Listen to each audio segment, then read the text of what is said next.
The air above the world is thin, thinner than dreams, thinner than mercy. At nearly 9,000 meters, every breath feels borrowed, every heartbeat a question. And on May 10th, 1996, that question was answered brutally. It began as a day of triumph. Dozens of climbers from around the world moved upward under a rare blue sky, chasing the same impossible goal. The summit of Mount Everest.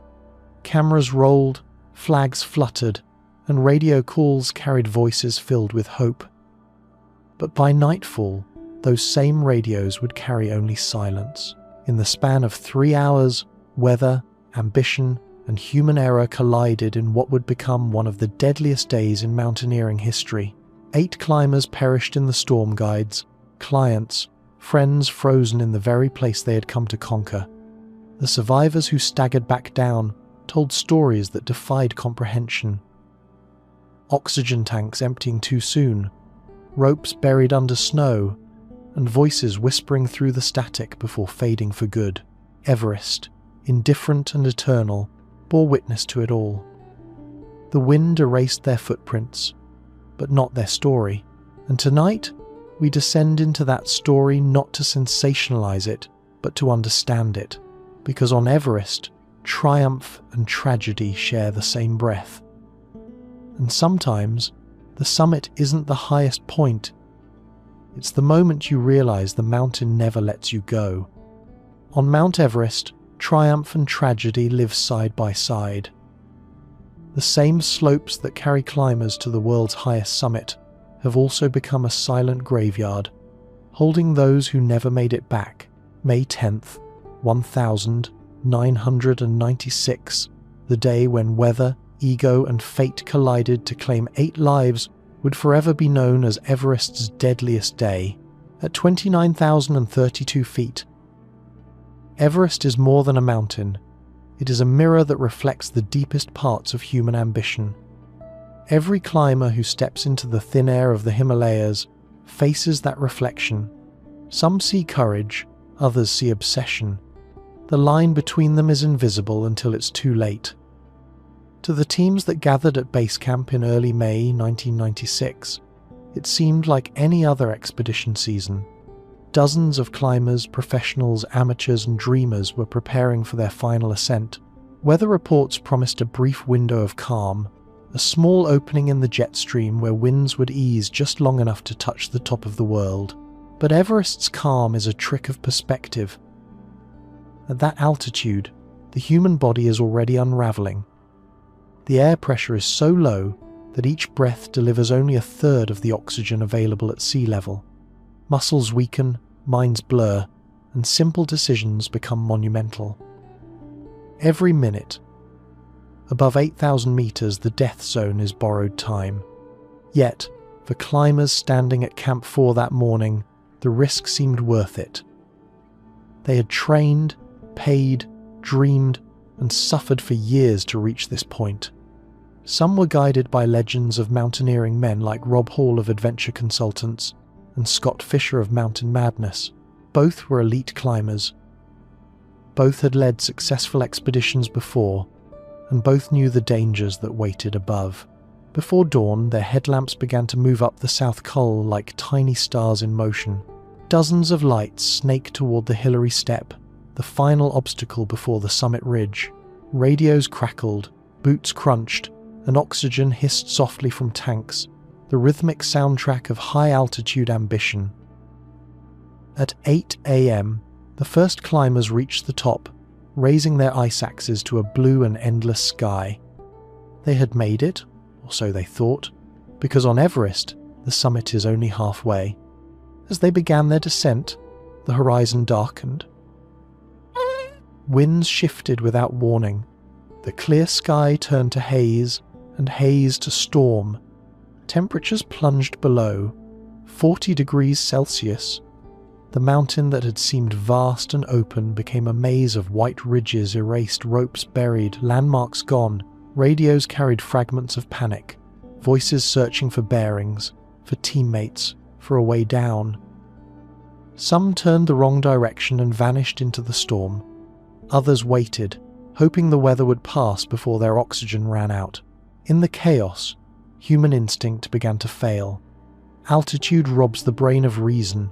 Exhaustion erases judgment. Some climbers walked past safety ropes, convinced they were heading toward camp. Others stopped to rest and never rose again. The storm howled across the South Col for hours, reducing the world to the sound of wind and the pulse of survival. By morning, 8 climbers were dead. Among them were Rob Hall and Scott Fischer, men who had once been symbols of endurance, now frozen in place, their bodies entwined with the mountain they'd conquered so many times before. Survivors would later describe hallucinations of lights in the darkness, of hearing their names whispered through the storm. Whether these were memories, dreams, or something else remains unknown. When the sky finally cleared, the summit gleamed under new snow, perfect, untouched, indifferent. Down below, rescuers at base camp listened to static-filled radios, calling names that would never answer again. Everest had claimed its toll, and yet, within months, new teams would arrive drawn by the same lure, the same promise. Because on Everest, the line between glory and death is so thin that most only see it once they've crossed it. That morning began in eerie stillness. At 26,000 feet, wind flags hung limp, oxygen hissing softly from tanks, boots crunching in snow. Climbers pushed upward, believing the weather window would hold. But high above the world, calm is only a pause before chaos. At Camp 4 on the South Col, the air was so thin it shimmered like glass. Every sound seemed sharper, the hiss of valves, the rasp of breath, the clinking of carabiners. Teams from adventure consultants, Mountain Madness, and several independent expeditions prepared to make their final push toward the summit. The night had been short.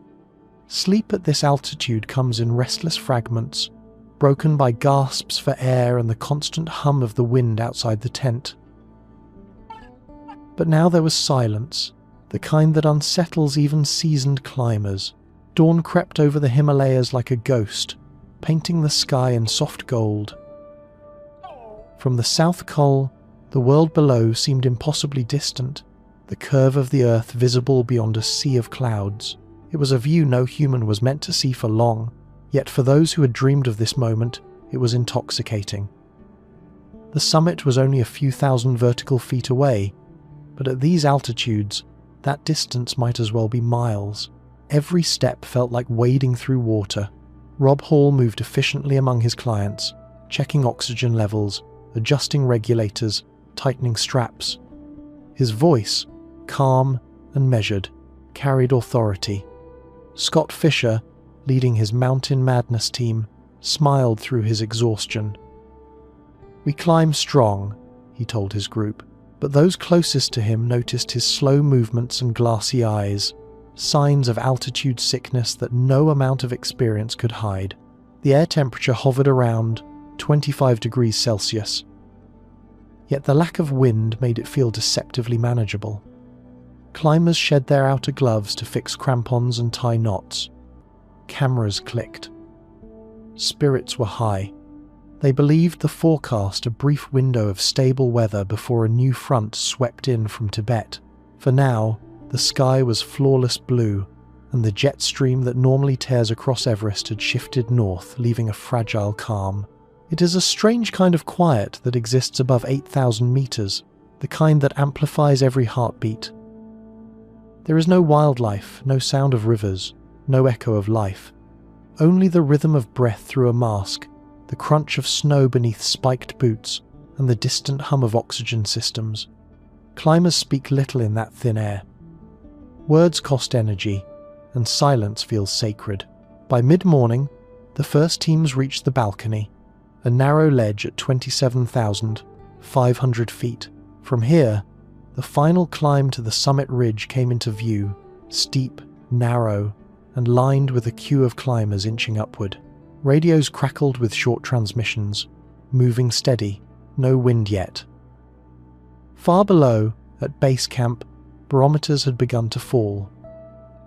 Weather monitors flickered with subtle drops in pressure, the kind of small shifts that can grow into catastrophe.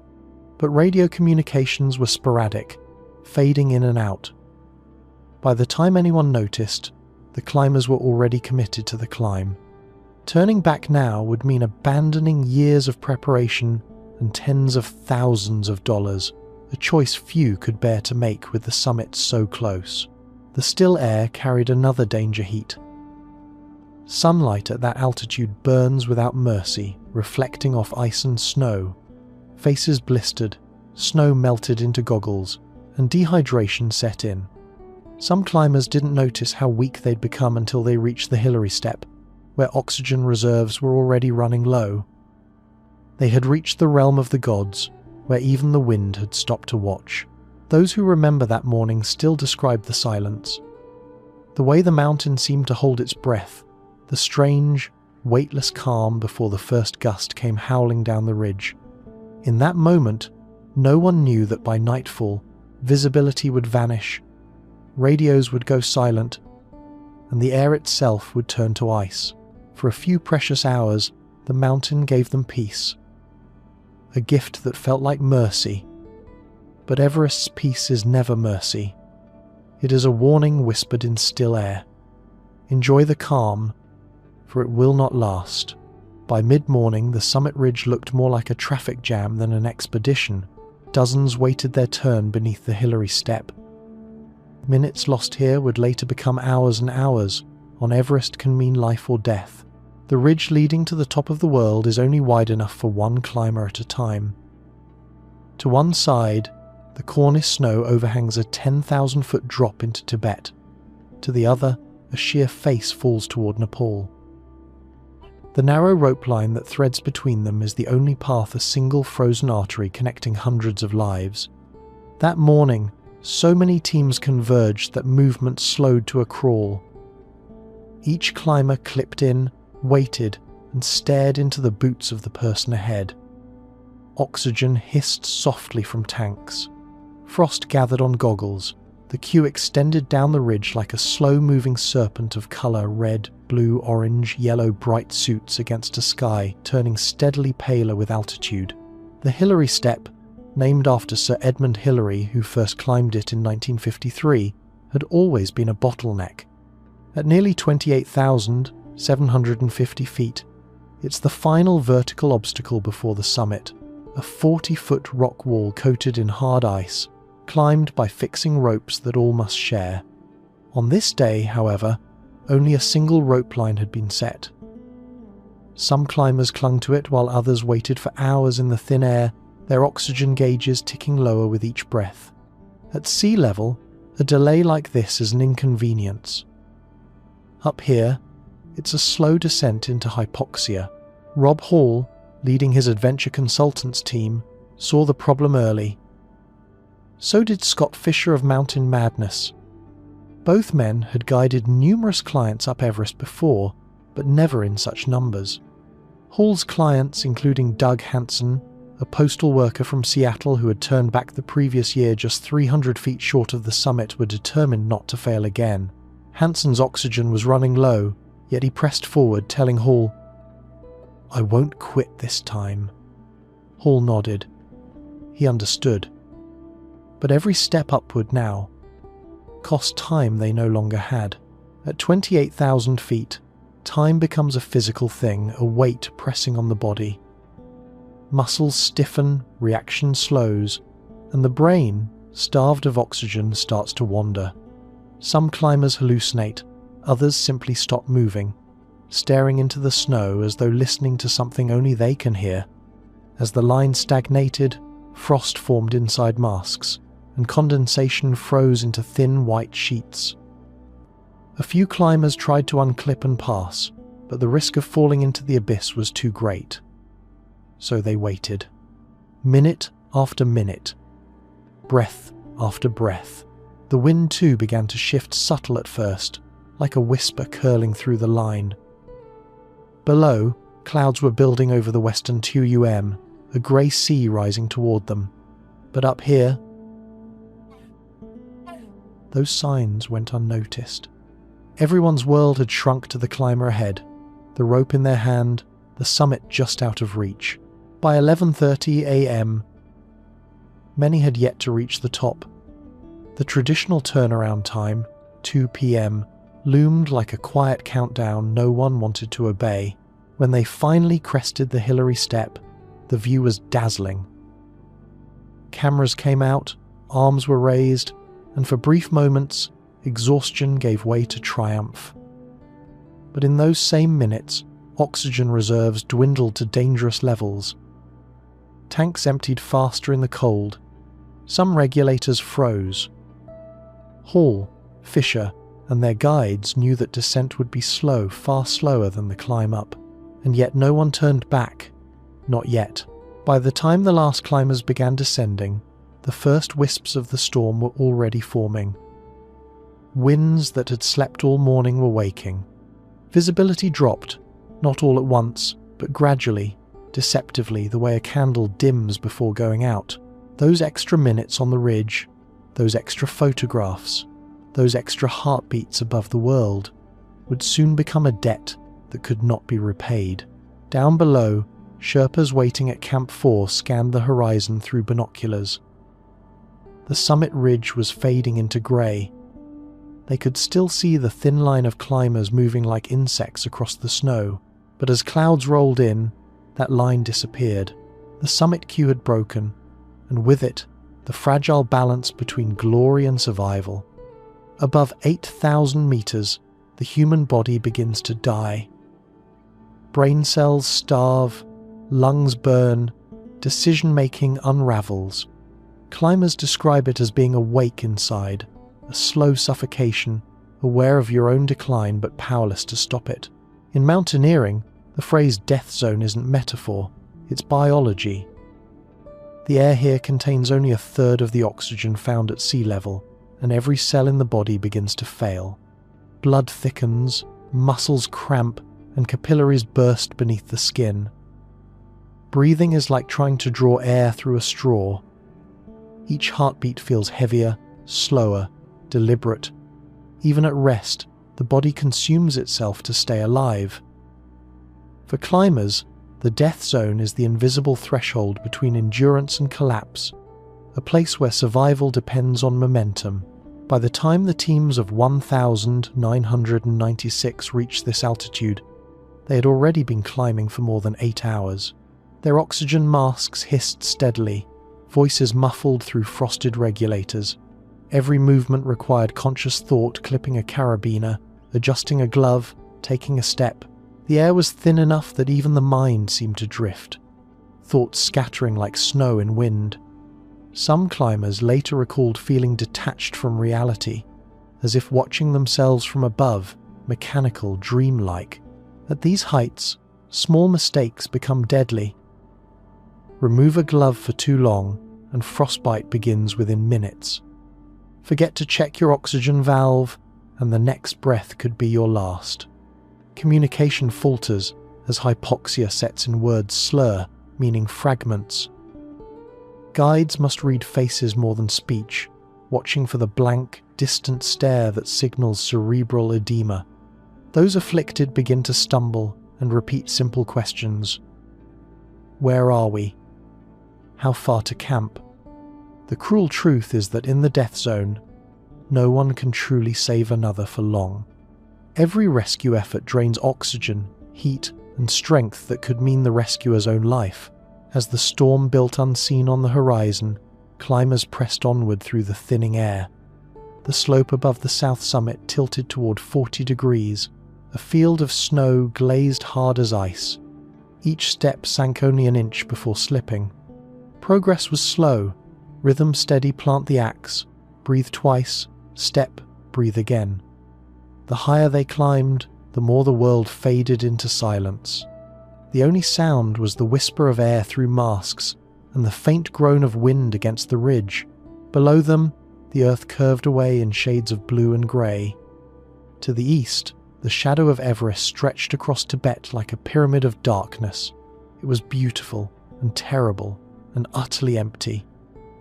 Some climbers would later say that this beauty felt intoxicating, a strange calm that dulled fear, convincing them they could go just a little farther. But beauty in the death zone is a kind of mirage. It lures you upward while your body quietly shuts down. Inside their suits, heart rates slowed to dangerous lows. Blood oxygen dropped below 70%. Carbon dioxide built up, clouding judgment. Climbers could no longer tell fatigue from cold or hunger from hallucination.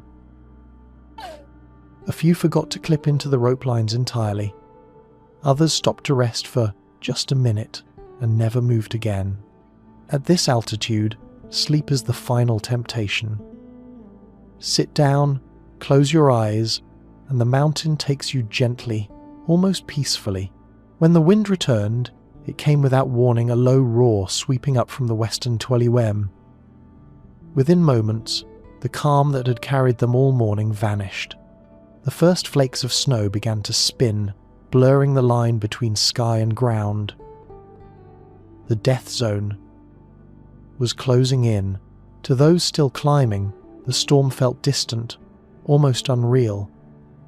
They believed they still had time, a few hours to the summit, a few more to descend. But the death zone has no patience for human plans. Every breath spent above 8,000 meters is borrowed from the future, and on Everest that day, the loans were running out. Veteran guide Rob Hall had led clients safely up Everest for years. But Hall's sense of duty and loyalty to one struggling climber would soon seal his fate. By 1996, Rob Hall was one of the most respected names in high-altitude mountaineering. A New Zealander with an easy smile and a calm authority, he had already guided 39 climbers to the top of the world. His company, Adventure Consultants, was built on trust, the kind earned by bringing people home alive. He also knew that every successful ascent was a delicate negotiation between ambition and survival. That morning, the thin line between the two began to blur. At 8 a.m., Hall and his clients, including postal worker Doug Hansen, Japanese climber Yasuko Namba, and guide Andy Harris, were approaching the south summit. The weather still looked stable, though wisps of cloud were beginning to curl over the ridges. Hall's radio calls were steady, professional. "Moving well, everyone's strong," he reported to base camp. But beneath the clipped confidence, he was worried. The fixed ropes above the south summit weren't yet in place, and a queue of climbers was forming. Bottlenecked below the Hillary Step, minutes were turning to hours. Doug Hansen, exhausted but determined, had been turned back by Hall just 300 feet short of the summit the previous year. This was his second chance and his last. Hall had promised him they would make it together this time.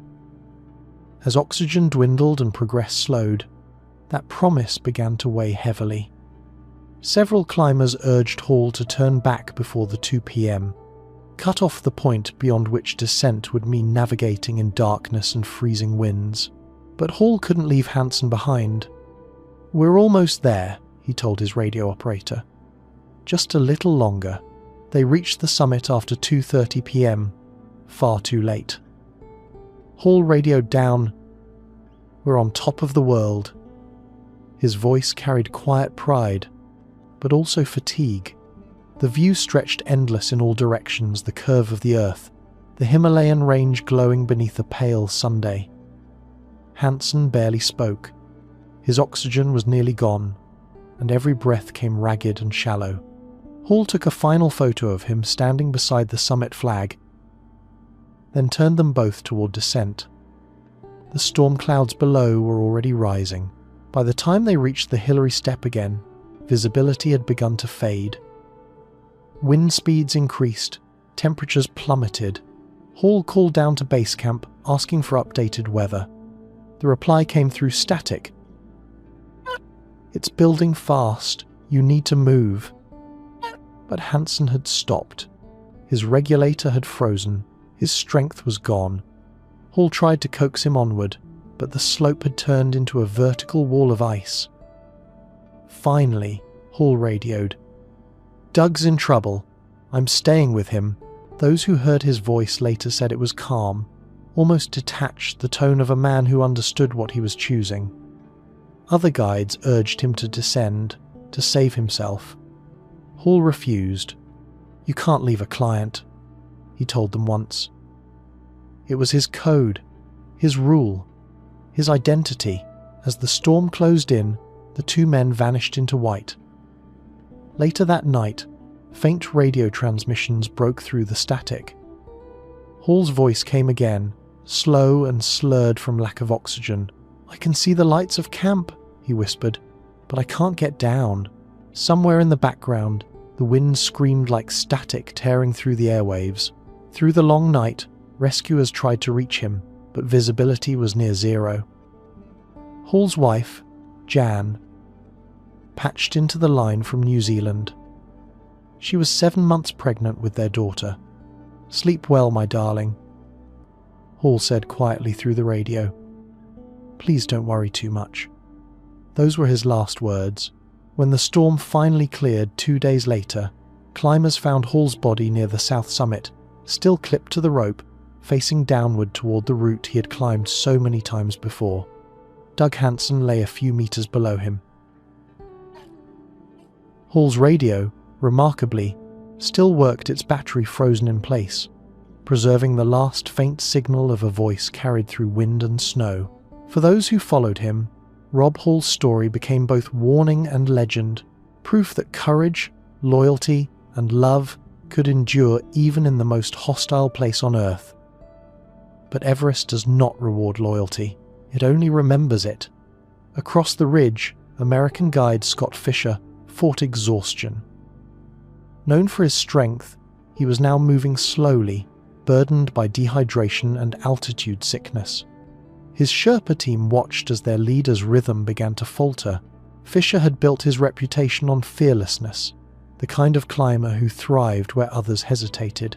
At 6'3", with blonde hair and a booming laugh, he was the charismatic face of mountain madness. A Seattle-based expedition company known for its bold, fast ascents, he'd summited Everest before, and many believed that if anyone could lead a team through adversity, it was Scott Fischer. But this time, something was off. He had arrived at base camp, already ill from a stomach bug that left him weak and dehydrated. Days of climbing in thin air had only deepened the toll. By the time he reached the South Col on May 9th, his body was running on fumes. At first light, Fischer led his group upward from Camp 4, accompanied by guide Anatoli Boukreev and a small team of Sherpas. The wind was calm, the snow firm beneath their crampons. For the first few hours, Fischer kept pace, his long stride cutting a steady rhythm into the slope. But as they neared 8,300 meters, his breathing grew erratic. He began to stumble, leaning on his ice axe like a walking stick. Boukreev noticed immediately. Fischer's speech was slower, his coordination fading. The early signs of high-altitude cerebral edema, a swelling of the brain caused by lack of oxygen. "Scott's tired," Boukreev radioed down to Camp 4. "He's moving, but not well." The response came through static. "Keep him safe. Get him down if you can.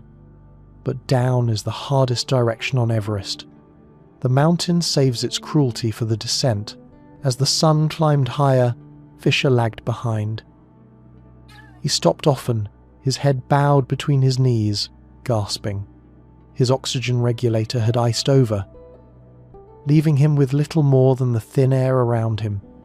Still, he pressed forward, perhaps driven by pride, perhaps by habit. Those who climbed with him later said he never once spoke of turning back. His philosophy had always been simple. You've got to get to the top to get down. By midday, the summit ridge was crowded. Dozens of climbers were stalled at the Hillary Step, and Fischer, already weakened, was forced to wait. In the death zone, waiting is deadly. The minutes turned into an hour, and his oxygen-starved body began to shut down. When the line finally cleared, he pushed upward again, slow, deliberate, every step a battle. He reached the summit around 3:45 p.m. one of the last to do so. There was no celebration, no photo. He simply touched the top, looked out into the clouds gathering below, and began to descend. On the way down, the storm hit. The temperature dropped sharply, and winds roared over the ridge. Fischer's pace collapsed. At 28,000 feet, he sat down in the snow and didn't move again. Boukreev, descending ahead without supplemental oxygen, fought his way back up in whiteout conditions to find him.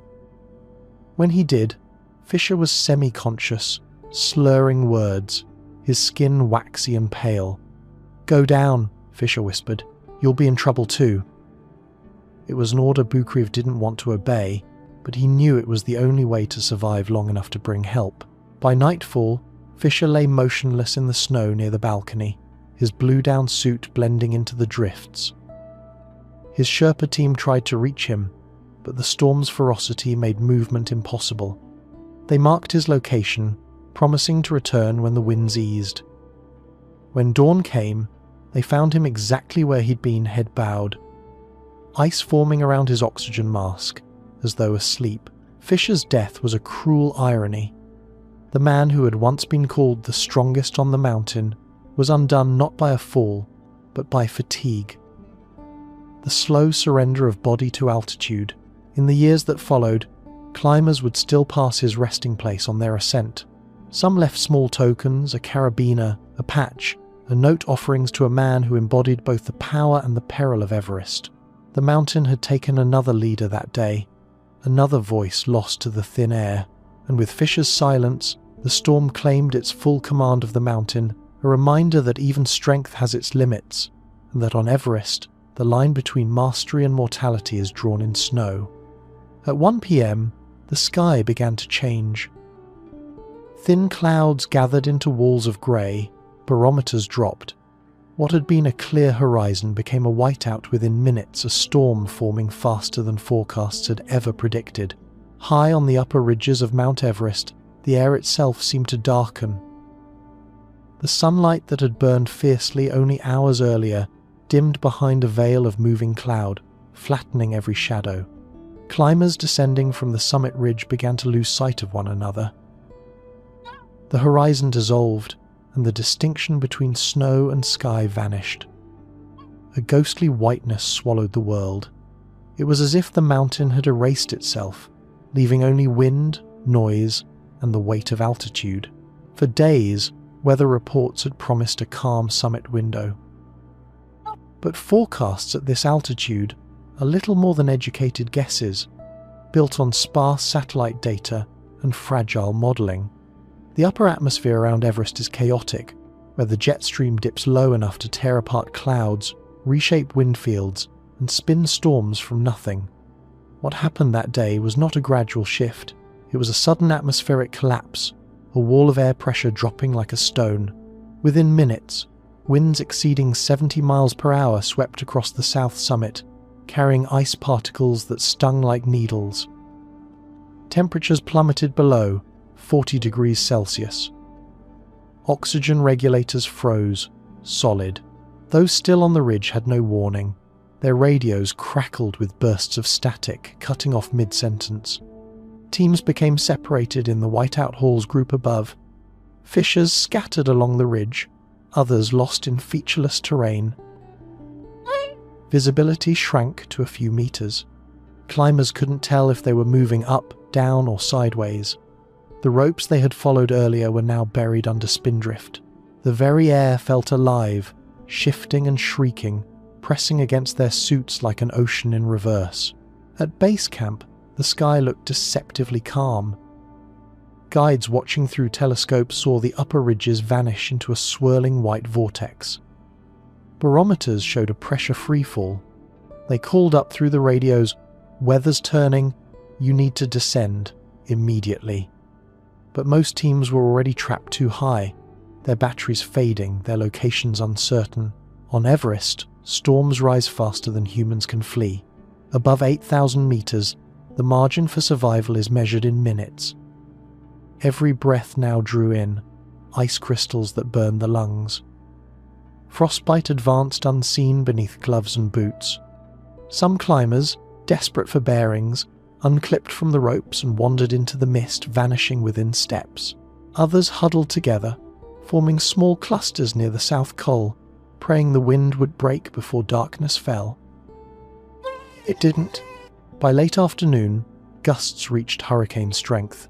The sound was overwhelming, not a roar, but a deep rolling thunder that shook the very ice beneath their feet. One climber later described it as standing inside the throat of a living creature. The mountain was no longer silent, it was speaking. In the storm's chaos, hallucinations began. Shapes flickered in the snow headlamps that weren't there, voices calling from the wind. The combination of hypoxia and sensory overload turned reality fluid. Climbers would later say they saw camp lights below them when none existed. Meanwhile, the descending pressure warped instruments. Altimeters read falsely high, leading some to believe they were closer to safety than they were. In truth, they were still deep in the death zone. The storm continued to build, feeding on its own momentum, spinning violently across both sides of the mountain. The jet stream had shifted south, and Everest now stood directly beneath it, the worst place on Earth to be caught outside. As the sun set, the wind became a living force, screaming over the ridges, tearing prayer flags from rock and scattering gear across the slopes. Radio signals were gone. The mountain was a void of white and black, filled only with movement and cold. Some climbers dug shallow trenches in the snow and waited for dawn. Others kept walking, hoping to find the tents they could no longer see. In the space of an hour, a mountain once calm and bright had become a killing ground. The line between control and chaos had vanished, and nature had taken command. Above the clouds, the world's tallest peak had turned from challenge to predator. Some climbers reached the top at 2:30 p.m., far past the safe turnaround time. They stood at the roof of the world, unaware that every minute spent celebrating was erasing their margin for survival. The summit of Everest is a place of deceptive peace. At nearly 29,032 feet, it feels like standing above the sky itself, a thin white crown piercing the stratosphere. The view stretches across the curvature of the Earth. Tibet to the north, Nepal to the south, the horizon fading into endless blue. For those who make it, the sense of triumph is overwhelming. After weeks of climbing, months of training, and years of dreaming, they are finally here. But the summit is not a finish line. It is the midpoint of a survival equation. Every second spent on top is borrowed time from the descent. On May 10th, 1996, the summit ridge was crowded. Climbers from several expeditions, adventure consultants, Mountain Madness, and others gathered together, snapping photographs, exchanging handshakes and planting flags. Some stayed only long enough to turn around. Others lingered, unable to let go of the moment they had sacrificed so much for. It was easy to forget that the air they were breathing wasn't truly sustaining them. Even with bottled oxygen, their bodies were shutting down, muscles failing, minds slowing, frost creeping across exposed skin. Yet in that thin air, victory felt eternal. Rob Hall stood beside Doug Hansen, both men exhausted. Hansen had made it at last after turning back just shy of the summit the previous year. Hall had promised him they'd reach it together, and he kept his word. A few hundred meters away, Scott Fischer arrived later than anyone expected, staggering but triumphant. Around them, the wind began to shift, a whisper at first, but growing, the light dimmed slightly, unnoticed by most. For mountaineers, the 2 p.m. turnaround time is sacred. It exists for one reason. Descending after that hour means facing darkness, colder air, and the certainty that weather can change faster than the human body can adapt. But emotion, not logic, ruled the summit that afternoon. To abandon the peak, so close to touch, was unthinkable. Many told themselves they'd only stay a minute or two longer, yet even a minute above 8,000 meters drains the body beyond recovery. As they began their descent, oxygen levels dropped sharply. Regulators froze, some tanks ran dry. Climbers stumbled along the knife-edge ridge, their boots slipping on hard ice. What had seemed majestic from above now became an endless obstacle course.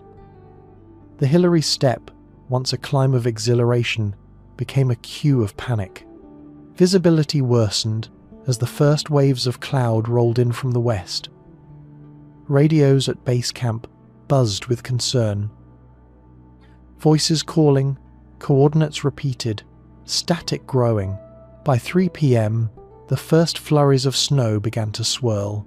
Those still on the upper ridge didn't realize how quickly the storm was forming. They could no longer see the route markers. And without visual reference, even experienced climbers became disoriented. Above them, the sky turned an unnatural grey sunlight diffused into a halo of haze that flattened all contrast. It felt like being inside a dream. One survivor would later recall. A dream you couldn't wake from. At 8,800 meters, Doug Hansen began to falter. Hall radioed for help, but refused to leave him. A few meters below, others were already struggling. Yasuko Namba, the oldest Japanese woman ever to summit, moved stiffly, her oxygen low. They were all descending into an invisible trap.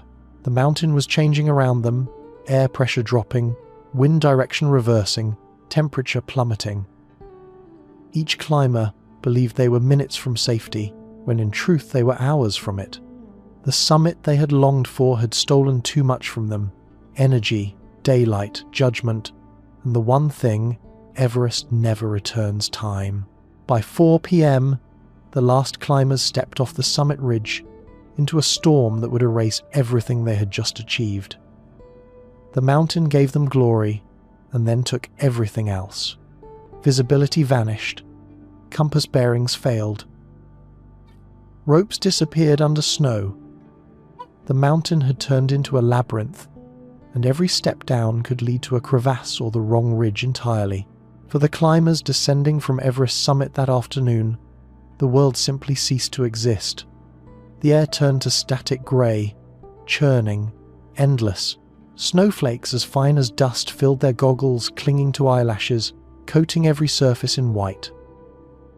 The sound of the wind was deafening, swallowing shouts and radio calls alike. It was as if the mountain had erased direction itself. North, south, up, down, all dissolved into a single colourless void. Climbers tried to follow the rope lines fixed along the ridge, but most had vanished beneath fresh snowdrifts. Hands groped blindly for anchors that were no longer visible. Some stumbled over unseen ledges. Others walked in circles, convinced they were descending when in fact they were climbing higher. Even compasses, affected by the ferrous rock beneath the snow, spun uselessly in the storm. The whiteout wasn't just visual, it was psychological. It stripped away orientation, then confidence, then hope. At 28,000 feet, every decision must be exact. Every wrong move costs oxygen, warmth, and strength. 3 resources already vanishing. Those who had lingered on the summit were now paying the price. Their tanks hissed empty, frost stiffened their gloves, and exhaustion made even simple actions, clipping to a rope, adjusting a mask, feel impossible. Many climbers began to hallucinate. Shapes appeared in the mist, tents, lights, the outline of camp just ahead. They followed these mirages, stepping further into the storm. Around 5 p.m., a small group including guide Mike Groom and climbers, Beck Weathers and Yasuko Namba, became trapped on the ridge, disoriented and nearly blind. They could see nothing but the spinning snow. The wind had risen to more than 70 miles per hour. Groom later described the sensation as standing inside a cloud that's trying to tear you apart. They huddled together, clinging to each other's harnesses to avoid being blown away. Each time they tried to move, the snow filled their footprints within seconds, erasing any trace of direction. Somewhere below them, The South Col, their only chance of survival, was less than half a mile away. But in a storm like this, half a mile might as well be forever. Temperatures had plunged below 40 degrees Celsius. Frostbite began as a dull ache, then vanished as nerves died.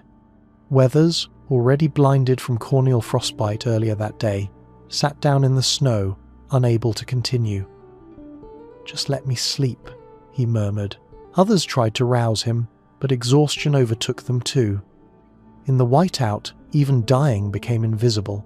Further up, Rob Hall's voice broke through on the radio, faint and distorted. "We can't see a thing. We're stuck on the ridge."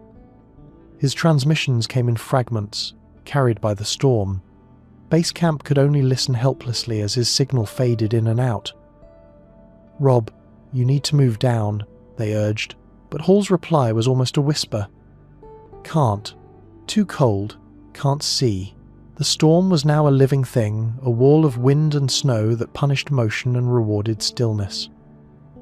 For many, that stillness became final. The wind scoured faces raw, froze oxygen masks, and buried entire rope lines under ice. Teams that had left base camp together now found themselves scattered, each isolated in their own pocket of blindness. By nightfall, the whiteout had deepened to absolute darkness. Climbers who survived later said that it felt like the mountain itself had swallowed them. An infinite silence, broken only by the roar of wind. Those who managed to keep moving crawled, slid, and stumbled toward where they thought Camp 4 should be. Some reached it by chance, collapsing at the tent line, half frozen but alive. Others passed within meters of safety and never saw it. When dawn came, the storm finally broke. The wind calmed. The sky turned blue again, as if nothing had happened. But strewn across the ridge, the mountain's toll was visible. Frozen figures dotted the snowfield climbers who had walked into the white and never returned. Everest, indifferent as ever, gleamed in the morning light, its deadly calm restored. Base camp heard the desperation first. "We're stuck in a storm," one voice crackled through static. The signal faded, then returned, faint, broken, almost pleading. No one could tell exactly where they were. At 17,600 feet, base camp was the one link between the chaos above and the outside world below. Dozens of climbers and support staff gathered around the radios, their faces pale in the glow of the equipment. Outside, the storm raged unseen over the high slopes, but the voices coming through the static painted a picture more terrifying than anyone could imagine. It was sometime after 7 p.m. when the first transmissions arrived, distorted, panicked, and incomplete. At that altitude, radio waves bent strangely, sometimes skipping across ridges, sometimes vanishing mid-sentence. What reached base camp were fragments of human struggle carried by the wind. "Can't see anything. Wind's too strong. Oxygen's low." Then silence. When the line came alive again, it was the voice of Rob Hall. Calm, professional, but with a tremor underneath. "Doug's not moving. We're near the south summit. The weather's bad up here." His signal faded before anyone could reply. The radio operator, Helen Wilton, tried repeatedly to reach him. Each call met a hiss, then fragments of words swallowed by static. The storm had become more than weather. It was now a wall between the living and those fighting to remain so. Further down the mountain, climbers huddled in collapsed tents at Camp 4 could hear pieces of the transmissions. They recognized the voices of teammates, Fischer's, Hall's, and others, but couldn't determine their positions. Rescue teams debated whether to ascend in the night, but the winds outside made that suicide. Gusts tore at the tents, shaking them like paper. At 8:30 p.m, another voice surfaced, faint, male, nearly inaudible. "We need help." The coordinates were impossible to make out. Then Hall again, more deliberate now, his words spaced between gasps. "Tell Jan." I love her. It was the kind of message that left no doubt. Base camp froze. The operator's eyes welled up. No one spoke for several seconds. Then came the next call, a different voice. This one from the Mountain Madness team. Fischer's down. He's not moving. We can't see. Through the storm, other teams on the South Col tried to coordinate rescues, shouting into radios that barely worked, batteries fading in the cold. Signals overlapped, distorted. The wind's roar often mimicked human tones, tricking listeners into believing someone was speaking when it was only the mountain itself. By midnight, communication had almost completely collapsed. Only sporadic bursts reached the base. Some voices were unrecognizable, stretched thin by interference. One sounded like sobbing. Another repeated the same words over and over. "We're lost. We're lost." The operators at base camp began logging every transmission by time, hoping that if the survivors were found, the record would help explain what happened. Those logs would later become the most haunting part of the official report. Around 4 a.m., the airwaves went quiet. Hours passed. Then, as dawn began to lighten the lower glacier, a broken transmission came through again, barely audible, filled with static but unmistakably Rob Hall's voice. "Please, don't worry too much," he said weakly. "I love you. Sleep well." On the other end, his wife Jan, connected from New Zealand, listened in silence. Her reply never reached him. The signal faded, replaced by wind. When the sun rose over the South Col, the radios came alive once more, this time with search updates. "We found Beck," one voice reported, shocked. "He's alive." Against all odds, one climber who had been left for dead had walked back into camp. But for most of those whose voices filled the static that night, there would be no return. The world would later hear their final words echoes carried down from the death zone, frozen in the logs of that long, terrible night. And in every retelling since, those radio calls have remained the truest sound of Everest itself, the sound of human defiance fading into wind. Blinded by corneal frostbite, Texas pathologist Beck Weathers was left for dead twice. Yet somehow, through sheer will, he staggered alone across the snow, back to camp, a ghost walking out of the storm. Among the many tragedies of the 1996 Everest disaster, none is more haunting or more miraculous than the story of Beck Weathers. A father of two, an accomplished climber, and a man who had long struggled with depression, Beck had come to Everest seeking proof of life. A summit that would justify years of internal battles. But on May 10th, as the storm descended and visibility vanished, the mountain tested him in ways no human body should survive. Hours before the whiteout, Beck's vision had begun to fail. High-altitude ultraviolet light reflected off the snow had burned his corneas, a rare but devastating injury. By the time he reached the south summit, he was completely blind. The world around him was reduced to wind, cold, and the faint vibration of voices through his radio. Rob Hall, realizing his condition, ordered him to stay put until another guide could escort him down. Beck waited, obedient and trusting, but the rescue never came. As the storm engulfed the ridge, he became invisible to everyone, a lone silhouette fading into the blizzard. When rescuers finally reached the spot hours later, they found him buried beneath snow, motionless. His face was black with frostbite, his hands frozen solid, his pulse undetectable. Believing him dead, they marked his location and moved on a choice that, on Everest, is often the only one available. Yet Beck wasn't dead. Deep in the layers of cold, something inside him, the faint, stubborn spark of consciousness, refused to go out. He would later describe the experience as a dreamlike drift between worlds. "There was no pain," he recalled, "just a sense of peace, until I realized it wasn't peace at all, it was dying." Somewhere in that twilight state, he thought of his wife, Peach, and their children waiting in Dallas. He imagined her receiving the call that he'd never come home. And that image, not the mountain, not survival instinct, but love pulled him back from the brink. When morning came, his body, encased in ice, began to move. Slowly, impossibly. Beck Weathers rose from the snow. His face was so frozen that the skin cracked as he tried to open his eyes. He had no vision, no sensation in his hands, and only a dim awareness of where he was. Guided by instinct and memory alone, he began to walk. Each step sank into drifts that reached his thighs. The wind clawed at him, tearing at what remained of his clothing. Hours passed. Somehow, he kept moving. Back at Camp 4, climbers huddled in their tents, battered and broken, when a figure appeared in the distance.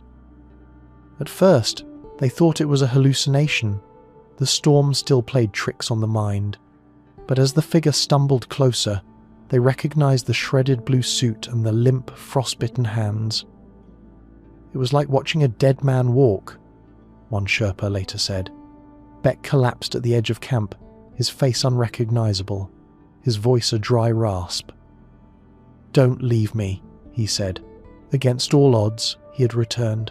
Doctors on site wrapped him in sleeping bags and oxygen masks, unsure whether he would last another hour. His nose was destroyed, his right hand beyond saving, and gangrene was already spreading. Yet he was alive, breathing, coherent and defiant. When the storm eased, a rescue helicopter performed one of the highest extractions in aviation history to lift him off the mountain. Weathers would go on to lose both hands and most of his face to frostbite, undergoing over a dozen reconstructive surgeries. But he lived, and in surviving, he became a symbol of something far greater than endurance. His story is not one of victory over nature, but of humanity's refusal to surrender to silence. Beck Weathers didn't conquer Everest. He walked out of its jaws, half dead, carrying proof that even in the thinnest air on Earth, the human will to live can still draw breath. Near 28,700 feet, climbers ran out of bottled oxygen. Limbs went numb, thoughts slowed, and exhaustion turned fatal. Rescue was impossible. Anyone who stopped to help risked joining the dead. The south summit is a false peak, a cruel deception of Everest. But when climbers reach it, gasping and trembling, they realize there is still another ridge to climb, another 300 feet that might as well be miles. It was here, on May 10th, 1996, that the human limits of endurance reached their breaking point. By early evening, the storm had swallowed everything above 8,000 meters. Wind speeds tore at clothing, stripping heat from the body in seconds. The temperature had fallen to 45 degrees Celsius. Visibility was less than 10 feet. The climbers who had summited late were now trapped between the south summit and the Hillary Step, too high to descend, too weak to keep moving. Their oxygen tanks, which should have carried them safely through the descent, were empty. The hissing that had been their only lifeline fell silent. Without supplemental oxygen, their world began to narrow into darkness. Above this altitude, oxygen saturation in the blood can drop below 50%, conscious thought fragments. The brain, starved of air, begins to dream while awake. Some climbers reported hearing voices or seeing figures in the snow, companions who weren't really there. Death, at that point, doesn't arrive with panic. It arrives quietly, disguised as rest. One of the first to collapse was Yasuko Namba, the Japanese climber who had just become the oldest woman to summit Everest. Exhausted and disoriented, she fell behind her group near the south summit. Beck Weathers, already blinded and fading fast, was nearby. The two huddled together against the wind as their teammates debated whether to move on or stay. No one wanted to leave them, but every minute spent waiting was suicide. "We'll send help," someone shouted through the wind, though deep down, Everyone knew no help could come. Further up the ridge, guide Rob Hall and his client Doug Hansen were in the same trap. Hansen's oxygen had run out hours earlier. He could barely stand. Hall tried to coax him forward, but the storm made movement almost impossible. Finally, Hall radioed down to base camp, his voice breaking through the static. Those were the words of a man who understood exactly what that meant. As darkness fell, temperatures plummeted further. Oxygen deprivation turned every heartbeat into a labour. Climbers who stopped moving began to freeze in minutes. Gloves stiffened like stone. Faces turned grey beneath ice masks. Some tried to switch to spare oxygen bottles, only to find the regulators frozen shut. The few who still had air rationed it in desperate, measured sips. Each breath was a calculation of survival. Down at Camp 4, Sherpas listened helplessly to the radios. They knew what those elevations meant, what it felt like when the air ran out. They wanted to climb up. Many had saved others before, but the storm made it impossible. By morning, the south summit was littered with still figures. Climbers seated as if resting, heads bowed against the snow. Their colourful suits stood out against the white, like scattered prayer flags left behind by the storm. The wind had eased, but it was too late. Hall and Hansen were gone. Yasuko Namba lay motionless near Beck Weathers, who somehow, impossibly, would rise again hours later. Rescuers who later reached the site described an eerie silence. No sound but the slow groan of wind over ice.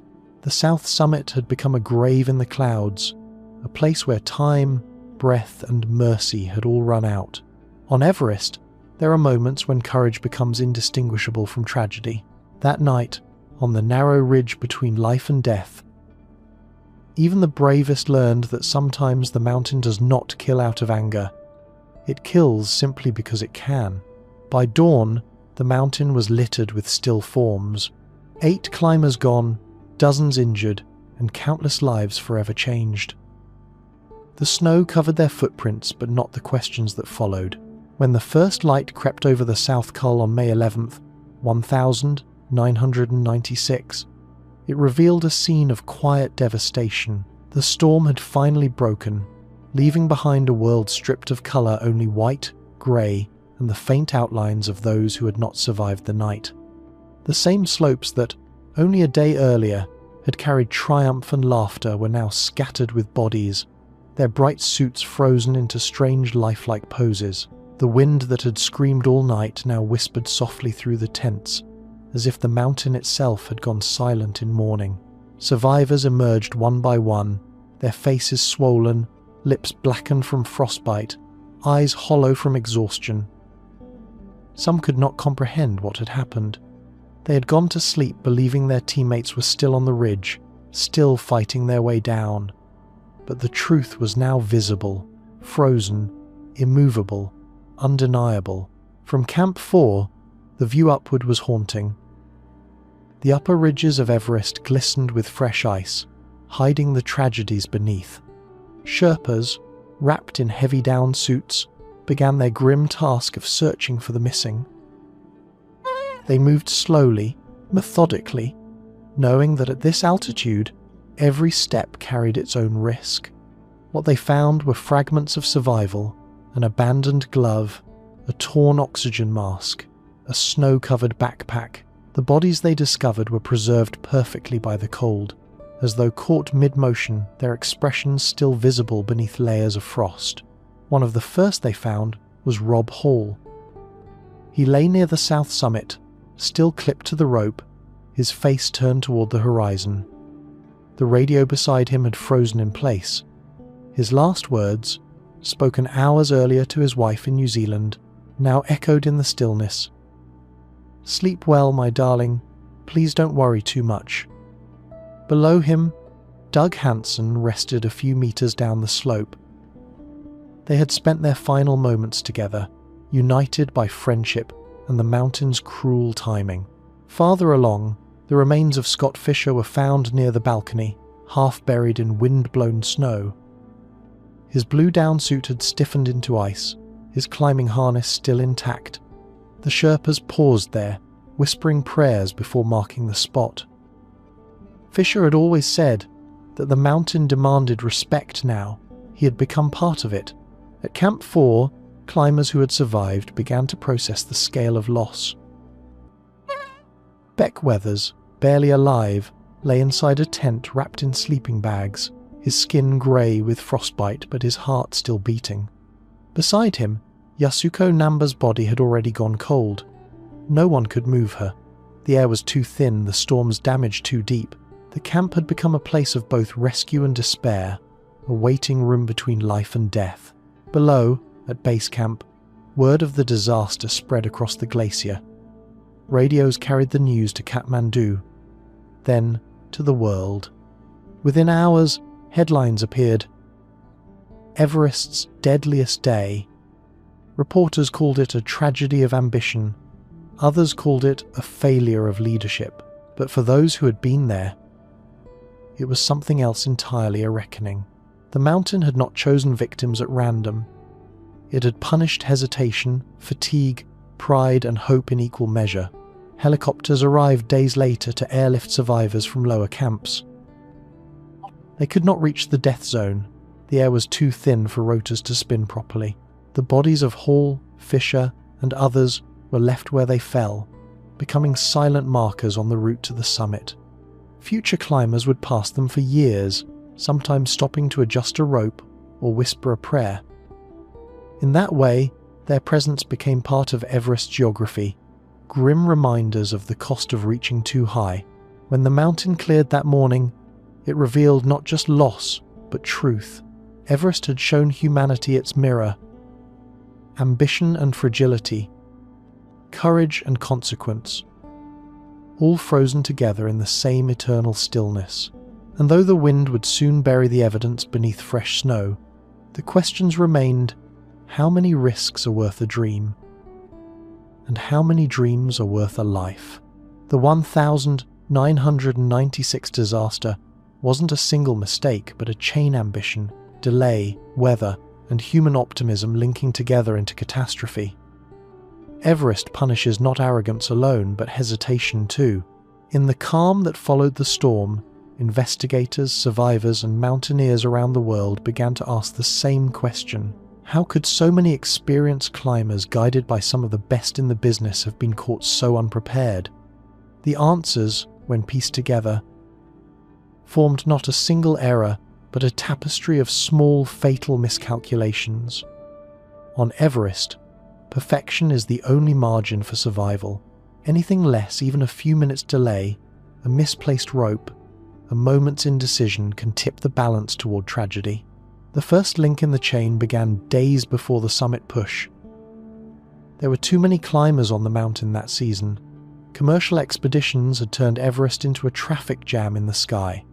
Dozens of clients, many inexperienced but wealthy, had paid tens of thousands of dollars for a chance at the summit. Two major teams, Rob Hall's Adventure Consultants and Scott Fisher's Mountain Madness, were scheduled to summit the same day, with other independent groups climbing nearby. That overcrowding would become the root of every delay that followed. On the morning of May 10th, the queue at the Hillary steps stretched dangerously long. Climbers waited for ropes that hadn't yet been fixed, burning precious oxygen as they stood still in the thin air.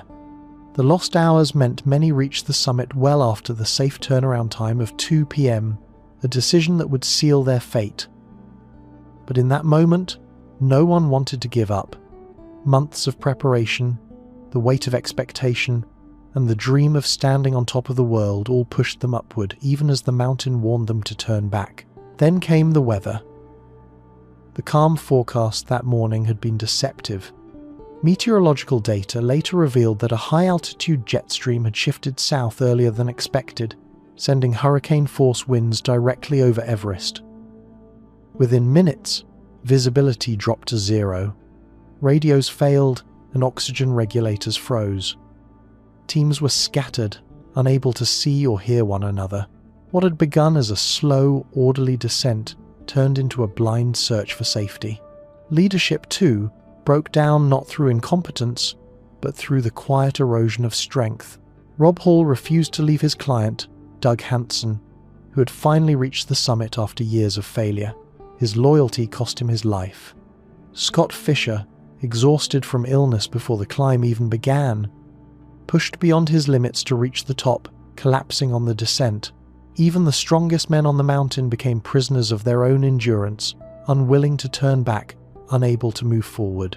There was also the problem of communication. In the storm, radio frequencies overlapped, voices vanished mid-sentence, and critical messages never reached the right people. One transmission about empty oxygen bottles was misheard, leading rescuers to believe there were spares at the South Col when there were none. Another warning from base camp about worsening weather arrived too late to matter. Perhaps the most haunting truth of all was human optimism, that quiet, stubborn faith that things would somehow work out. It's what drives explorers, pilots, and pioneers. It's also what blinds them. On Everest, optimism can be deadly. Climbers ignored the early signs, the deepening clouds, the falling pressure, the exhaustion etched into their teammates' faces. Each believed they could manage just one more step, one more hour. But at 29,000 feet, nature is not merciful to the hopeful. In the end, no one decision doomed them. It was the intersection of weather, crowding, pride, and compassion, each one understandable on its own, each one fatal in combination. Everest doesn't forgive the sum of human frailty. In the years that followed, new rules were put in place, stricter limits on climbers, better forecasting, more oxygen reserves. Yet even now, every spring, the mountain draws another line of hopefuls upward. They study the history, learn the lessons, and still take the same risks. Because the real question isn't what went wrong in 1996. It's why, knowing everything that did, people still go back. Journalist John Krakauer, climbing that same day, would later write Into Thin Air, exposing the psychological pressure and fatal hierarchy that drove climbers to keep ascending even as survival odds collapsed. Krakauer had not come to Everest as an outsider. He was both participant and observer. What began as a story about the commercialization of Everest became, instead, a first-hand account of one of the worst mountaineering disasters in history. His book, published a year later, would shake the climbing world to its core, not because it sensationalized the tragedy, but because it revealed something far more unsettling, that even the most experienced climbers can lose themselves to the invisible force of ambition. Krakauer's climb mirrored the same timeline as the doomed summit attempts. He reached the top around 1:17 p.m, later than ideal, but early enough to begin descending before the storm hit. From his vantage point, he watched the summit ridge fill with climbers far behind schedule, and he knew something was wrong. In his journal that night, he wrote, "There were too many people on that mountain. Too many who should have turned back." His instincts were right. By the time he reached the South Col, the whiteout had already begun. Over the next 12 hours, he would witness what he later described as organized chaos in slow motion. A system breaking down one decision at a time. What Into Thin Air revealed was not merely the sequence of events, but the human psychology behind them. The climbers were not reckless thrill seekers. They were professionals, parents, doctors, engineers, people who had spent their lives planning for this one moment. Yet, as Krakauer documented, Everest exerts a unique gravitational pull on the mind. At extreme altitude, rational thought fades, replaced by an almost religious fixation on the summit. He called it summit fever, the inability to turn around even when every sign screams that it's time. Hall and Fischer, both seasoned guides, had built their reputations on success. Their clients trusted them completely, and that trust became a double-edged sword. As Krakauer described, Everest's modern expeditions had begun to resemble corporate hierarchies, with paying climbers, expecting results, and guides under pressure to deliver them. Turning back meant not only failure, but reputational and financial loss. The summit, therefore, became not just a goal, but a currency. Krakauer's account also detailed the small, human details that made the tragedy real. A lost glove, a frozen radio, the sound of a climber whispering to another, "Don't leave me." He chronicled the surreal quiet of the aftermath. How, at 26,000 feet, survivors spoke in hushed tones, too exhausted to process grief. He recalled waking up the next morning and seeing figures half buried in snow, their bright jackets stark against the white horizon. They looked like they had simply sat down to rest, he wrote, and never gotten up. When Into Thin Air was published in 1997, it became both a bestseller and a lightning rod. Some hailed it as a masterpiece of reportage, raw, unflinching, honest. Others, including climber Anatoli Boukreev, accused it of oversimplifying events and unfairly questioning decisions made in impossible conditions. Boukreev, who had saved multiple lives during the storm, later wrote his own book, The Climb, offering a counter-narrative. The debate between the two accounts, one journalistic, one from inside the chaos, continues to this day. Yet even among critics, Krakauer's writing accomplished something rare. It humanized those who died. They were not just names in a headline, but voices caught mid-sentence, frozen in a storm that defied reason. His narrative turned Everest from an abstract mountain into a mirror of human vulnerability, a place where ambition meets its limit, and survival becomes a question of will, not strength. More than 2 decades later, Into Thin Air remains the definitive account of that day. Not because it answers every question, but because it refuses to. Krakauer's closing words capture the truth that still echoes across the slopes of Everest. The summit is only halfway. The descent is everything. On Everest, the dead remain. Frozen where they fell, they serve as grim landmarks. Green boots, sleeping beauty, and dozens more. Their preserved faces mark the altitude where life ends and legend begins. At 29,000 feet, the cold is absolute. Temperatures can fall below 50 degrees Celsius, winds can slice at 100 miles per hour, and oxygen levels drop to a third of what the human body requires to function. In such an environment, death is not only common, it is permanent. The air is too thin for helicopters, the slopes too steep for retrieval. When someone dies on Everest, they often stay there forever, their bodies becoming part of the mountain's geography. The frozen dead, mummified by ice and time, have become silent witnesses to every new generation of climbers chasing the same impossible dream.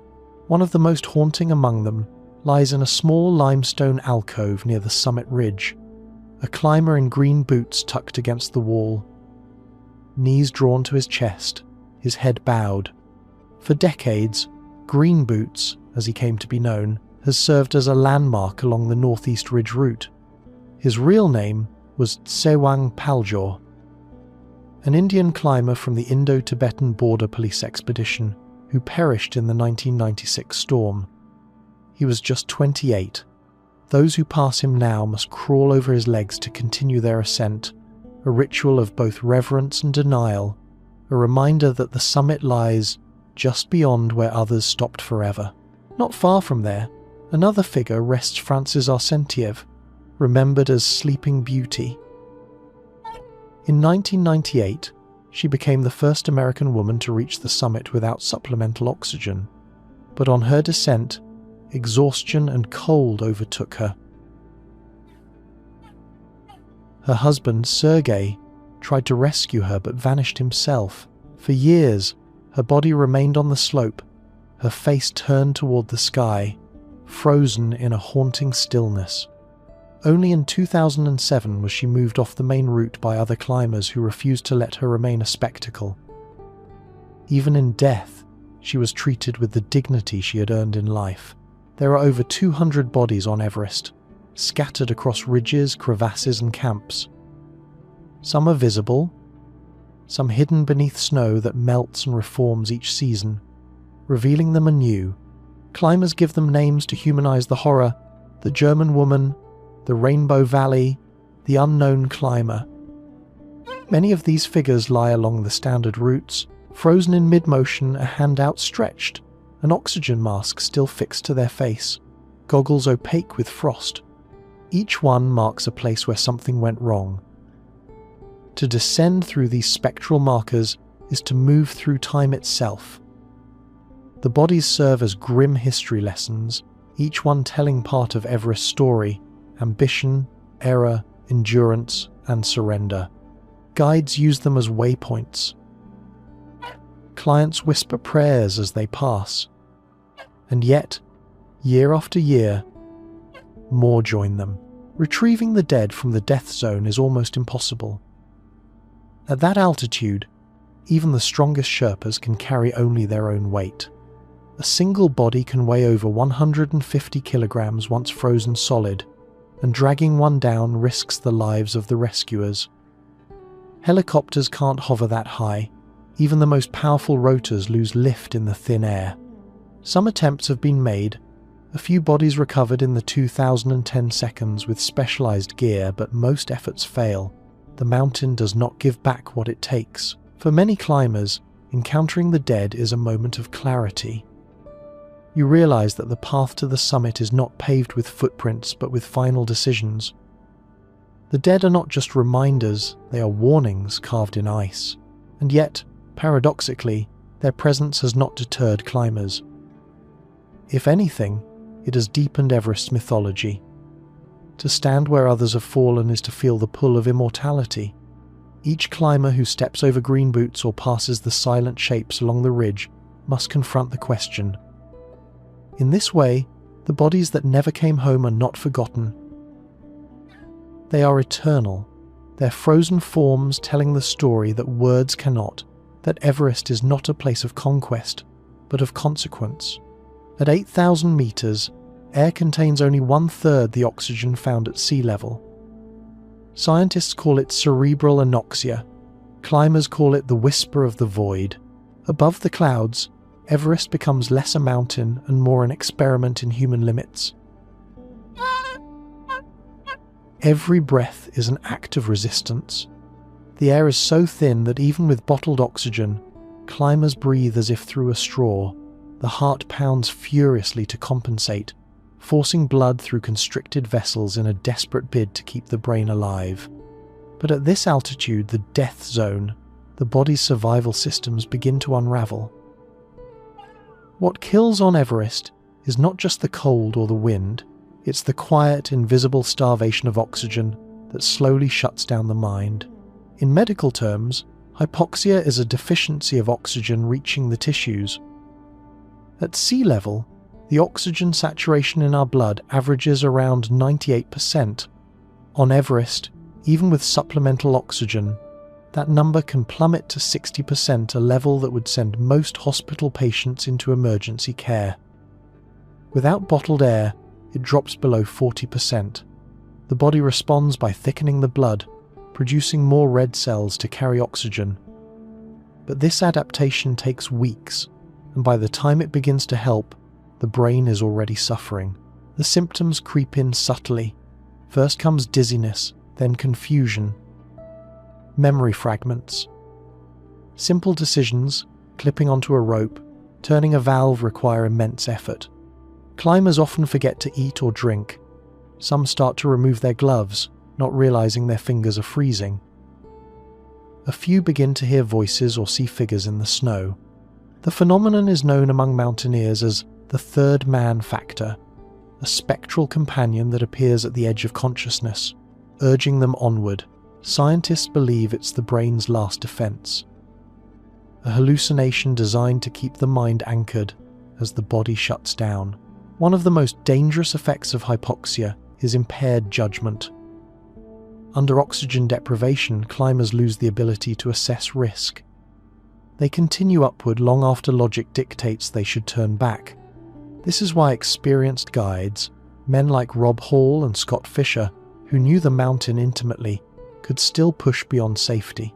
The hypoxic brain convinces itself that it's fine, that the summit is only minutes away, that the danger isn't real. It whispers, "Just one more step." Meanwhile, the lungs begin to fill with fluid, a condition known as high-altitude pulmonary edema, or HAPE. Each breath becomes heavier, wetter, as if inhaling water. The victim drowns from within, coughing froth into the freezing air. Even worse is HAPE's high-altitude cerebral edema, where the brain swells inside the skull. It causes delirium, seizures, and coma. At 8,000 meters, without immediate descent, both conditions are fatal. For decades, scientists have studied Everest not only as a challenge of endurance, but as a window into human physiology. Research teams have collected data from climbers' blood, heart rate monitors, and even brain scans taken at base camp. What they've found is staggering. Oxygen levels in some summiteers fall below what's measurable in patients under deep anesthesia. By all logic, they should be unconscious, yet they keep moving, proof of the body's astonishing ability to defy biology, at least temporarily. But that defiance has a cost. Each cell in the body burns itself out faster than it can repair. Muscles deteriorate. The immune system collapses. Even those who survive the death zone often suffer permanent damage, frostbitten limbs, scarred lungs, or cognitive decline. Many report that for months after returning home, their minds feel fogged, their memories incomplete, as if a part of them never came back from the mountain. For climbers, hypoxia is both enemy and seducer. It strips away fear, pain, and caution, replacing them with euphoria. You feel weightless, one survivor said. Like you're dissolving into the air itself. It's this sensation, the deceptive peace at the edge of life, that draws many back. The whisper of the void becomes familiar, almost comforting. In the end, the Science of Hypoxia explains the biology of Everest, but not its psychology. The body fails predictably, the mind unpredictably. Some lose themselves to madness. Others, somehow, find clarity. In that fragile space between consciousness and collapse, humanity glimpses its most mysterious boundary, the thin line between being alive and merely surviving. Watches found decades later still tick under the ice. Thermometers, carabiners, even journal entries survive as if time itself slows in the cold. Everest does not decay, it preserves. In the deathly chill of Everest's upper slopes, time behaves differently. The mountain is not a destroyer in the way storms or oceans are. It does not consume, it keeps. Beneath layers of ice and wind-blown snow, relics from nearly a century of climbing remain perfectly frozen, trapped in a suspended world where metal does not rust, paper does not rot, and even human remains defy decay. To climb Everest is to walk through a vast, open-air archive of human ambition. Every step upward is a step across eras. Search teams and later expeditions often stumble upon strange artifacts. A glove frozen mid-curve as if still gripping an ice axe, a wristwatch stopped at the moment of death, or a camera entombed in rime with its film still intact. In 1999, the discovery of George Mallory's body, missing since 1924, revealed clothing, climbing rope, and even a pocket knife preserved in astonishing condition. The airless cold had mummified him so completely that the texture of his wool suit and the stitching of his boots were still visible. When researchers opened his pockets, they found a brass altimeter and a letter from his wife, perfectly legible after 75 years. Such preservation is more than coincidence. At high altitudes, the freezing temperature and lack of oxygen halt the bacterial processes that cause decomposition. The mountain, in effect, embalms its dead and their belongings. The combination of ultraviolet radiation and sub-zero dryness turns flesh into parchment, fabric into brittle relics, and gear into permanent memorials. Every climbing season, melting glaciers reveal new fragments from the past. A tent pole here, a photograph there, each a message from another era of explorers who once stood in the same blinding light and cold. Among the most haunting finds are the watches, Many are still strapped to wrists or discovered half-buried near known accident sites, their second hands frozen at a specific time. Some still tick when warmed. They act as miniature witnesses to tragedy, recording the moment the climber stopped moving, the instant time and breath ceased together. In a way, they are the mountain's chronometers, marking not minutes or hours, but the unbroken continuity of loss. Then there are the journals, small notebooks sealed in zip bags or wrapped in canvas, words written in pencil that never faded. Some contain summit calculations, route sketches, or quiet notes written in exhaustion. Snow's too deep. Maybe tomorrow. Others are final entries cut off mid-sentence. The cold has kept them perfectly preserved, their handwriting sharp as the day it was penned. For archaeologists of the high places, these fragments are the emotional fossils of mountaineering, not bones or tools, but thoughts. Even technology succumbs to the stillness. Metal carabiners and oxygen cylinders lie scattered along the slopes, their aluminum skins dulled but intact. Old crampons from the 1,950 seconds glint faintly in the sunlight, and ice axes stamped with expedition, initials rest embedded in rock. Some have been reclaimed by the glacier, only to resurface decades later miles down the slope. Nothing truly disappears here, it only waits. Scientists studying these preserved objects see Everest as a natural cryogenic vault, a time capsule of both climate and humanity. Ice cores from nearby glaciers hold traces of industrial soot from the 19th century, while the bodies themselves preserve biological data, blood chemistry, bacterial composition, offering insight into what happens when the human body meets extreme altitude and cold. The mountain, without intention, has become a library of life and death. Its shelves made of ice, but beyond the science, there's an unspoken reverence in these discoveries. Each artifact carries a whisper of dreams interrupted, of courage and frailty intertwined. A broken compass, a cracked goggle lens, a note addressed to no one. They remind us that Everest is not merely a challenge or a spectacle. It's a monument to human persistence. The frozen things it keeps are not trophies, but testimonies. Every climber who steps onto its slopes adds another layer to the mountain's archive, and long after their footprints vanish, the mountain will still be keeping time watches ticking under ice, pages unyellowed, moments preserved in the eternal cold, waiting for someone to find them again. In 1996, a daring rescue pilot defied altitude limits to reach stranded climbers. At 20,000 feet, his rotor blades nearly stalled in thin air. It was the highest rescue attempt in aviation history. On May 11th, the day after Everest's deadliest storm, the skies finally cleared. But above, the slopes were littered with survivors clinging to life, too weak to move. Frostbite had blackened their hands and faces. Oxygen deprivation had left them barely conscious. The winds had dropped, but another danger remained. No one could reach them by land in time. The only hope left lay in the air, an impossible rescue, one that defied both altitude and common sense. The call for help reached Kathmandu that morning. Nepalese Army pilot Lieutenant Colin Madan Khatri Chetri volunteered to fly. His aircraft, a Eurocopter AS-350B2, was built for high-altitude performance, but not this high. The operational ceiling for the helicopter was around 16,000 feet. The climbers were stranded thousands of feet above that. No helicopter had ever flown so high with human passengers. But the alternative was certain death. Chetri agreed to try, fully aware that his own life would hang on the margin between lift and gravity.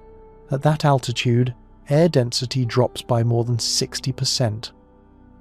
Rotor blades lose their ability to bite the air, and the slightest overcorrection can send the machine spinning. Engines, deprived of oxygen, strain to produce power. Even fuel behaves differently. Boiling, expanding, freezing, depending on how it's handled. Flying a helicopter above 20,000 feet is less about control and more about constant negotiation with physics. Chetri took off from the lower camp just after noon. His helicopter, stripped of all unnecessary weight, rose sluggishly, blades groaning in the thin air. On board, the altimeter ticked past 18,000 feet, then 19,000, then higher than any rescue flight had gone before. As the ice-glazed slopes came into view, his controls grew sluggish. The machine began to shudder, the blades threatening to lose lift. He fought it with tiny adjustments, coaxing the rotor to keep turning. The air around him was silent, even the engine sounded muffled, as if submerged. Below, rescuers on the ground used coloured panels to signal where survivors waited. Beck Weathers and Makalu Gao, barely alive, were among those too weak to walk. The plan was simple but deadly risky. Hover for seconds, balance against the slope, and load one climber at a time. But at that height, hovering was almost impossible. The helicopter could not stay airborne in place. It had to keep moving or fall. Chetri's first attempt failed. He overshot the landing zone by meters, the thin air giving him no lift to correct. Circling around, he came in lower, the skids barely brushing the snow. Sherpas rushed forward, half dragging, half lifting the unconscious climber into the cabin. With no time to secure him, Chetri lifted off again, the helicopter straining against gravity. For a terrifying moment, it hung motionless, vibrating violently, blades threatening to stall. Then, with a burst of throttle, it lurched upward, clearing the ridge by mere feet. The flight back to lower altitude was a controlled fall. The helicopter dropped fast to regain lift, the engine screaming in protest.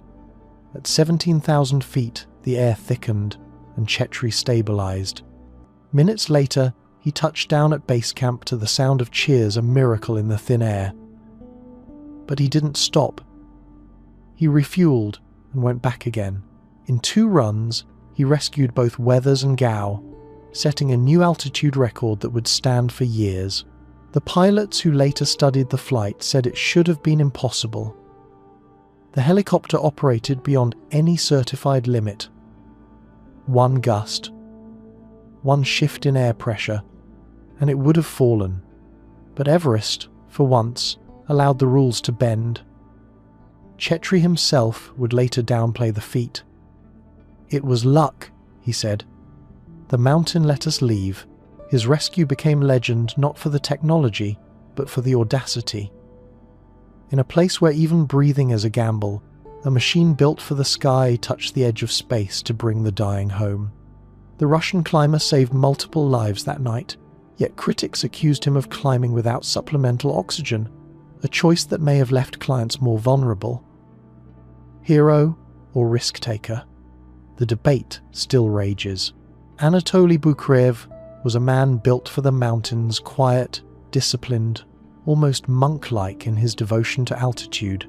Born in Korkino, Russia, he had spent decades pushing his body to survive where most could barely stand.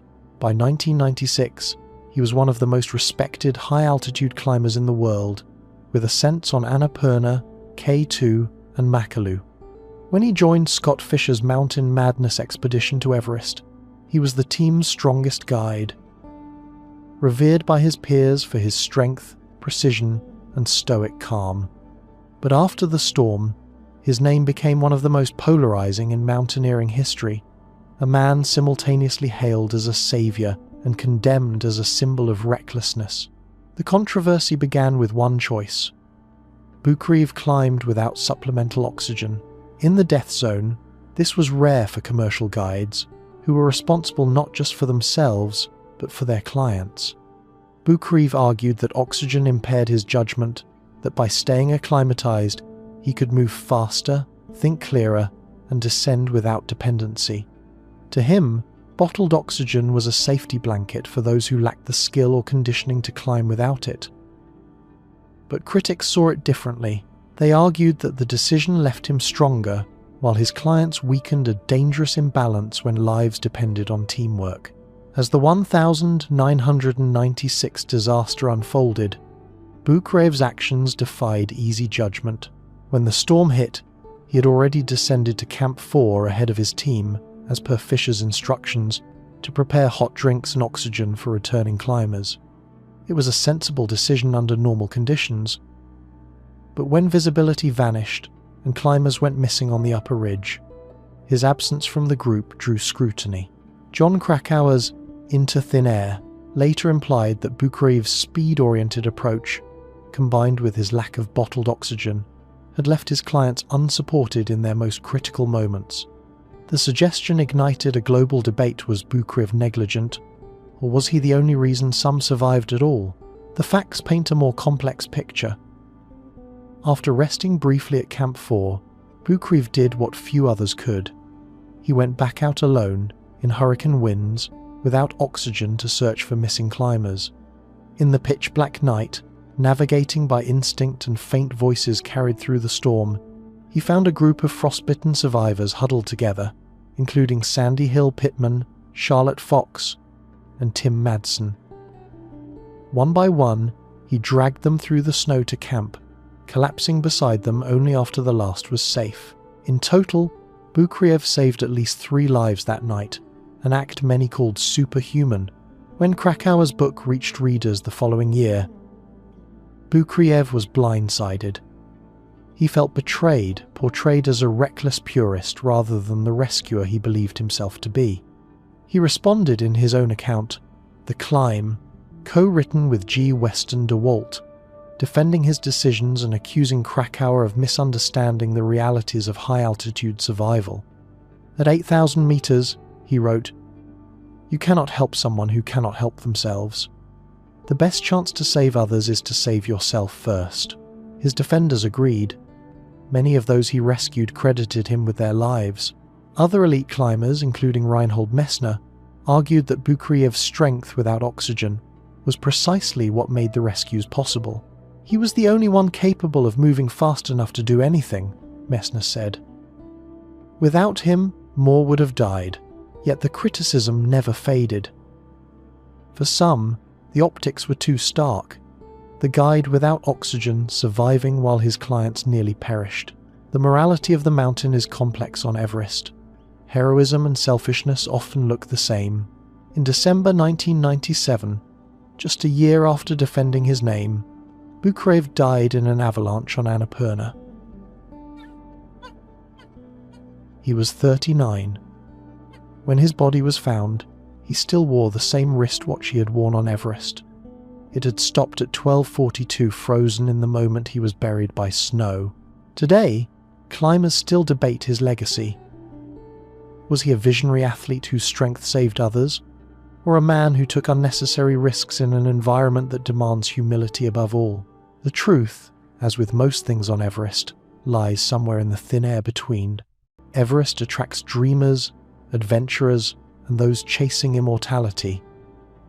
For nearly a century, climbers have been drawn to Everest for reasons that defy logic. Some come seeking glory, others redemption, and a few simply to stand where few have stood before. Yet every ascent carries a price, one that cannot always be measured in money or medals. The higher one climbs, the thinner the air becomes, not just in oxygen but in certainty. Up there, ambition can be indistinguishable from madness. The mountain has no emotion, but it teaches through consequence. Frostbite is one of its first lessons. At -40 degrees, skin dies in minutes. Hands turn waxy white, nerves go silent, and flesh becomes brittle as glass. Climbers return home with blackened stumps, where fingers once were physical proof of how close they came to the void. Others lose feet, noses, or entire limbs. Doctors in Kathmandu's hospitals speak of a unique kind of trauma, not from falls or avalanches, but from cold, a slow, merciless erasure of the body. Yet physical injury is only part of the cost. Many who survive Everest never fully leave it. The mountain follows them in dreams, the sound of wind echoing like voices, the memory of motionless companions buried beneath the snow. Post-traumatic stress is common among survivors, though rarely discussed. Climbers who endure the summit often describe an eerie numbness afterward, a sense of emotional frostbite. The closer they came to death, the more detached they become from ordinary life. As one survivor wrote, "The world below feels too loud, too warm, too alive." The cost also extends beyond the climbers themselves. Families left behind wait weeks for messages that may never come. When tragedy strikes, bodies are often unrecoverable. Spouses and children live with uncertainty.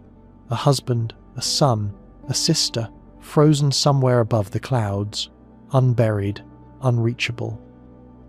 Everest does not allow closure. It allows only endurance. And still, people return. Commercial expeditions now bring hundreds each season. Some climbers pay small fortunes, $60,000 or more, to stand for a few minutes on the summit. They endure hypoxia, exhaustion, and chaos for a photograph at the top of the world. But beneath every smiling summit shot lies a truth known to all who've been there. No one truly conquers Everest. At best, they negotiate with it briefly before descending into its shadow again. The mountain offers no guarantees, no mercy, and no meaning beyond what humans project onto it. Its rewards are fleeting, its punishments eternal. And yet, perhaps that's why people continue to climb, not in spite of the danger, but because of it. For in facing Everest, they face themselves. Fragile, driven, and unwilling to stop.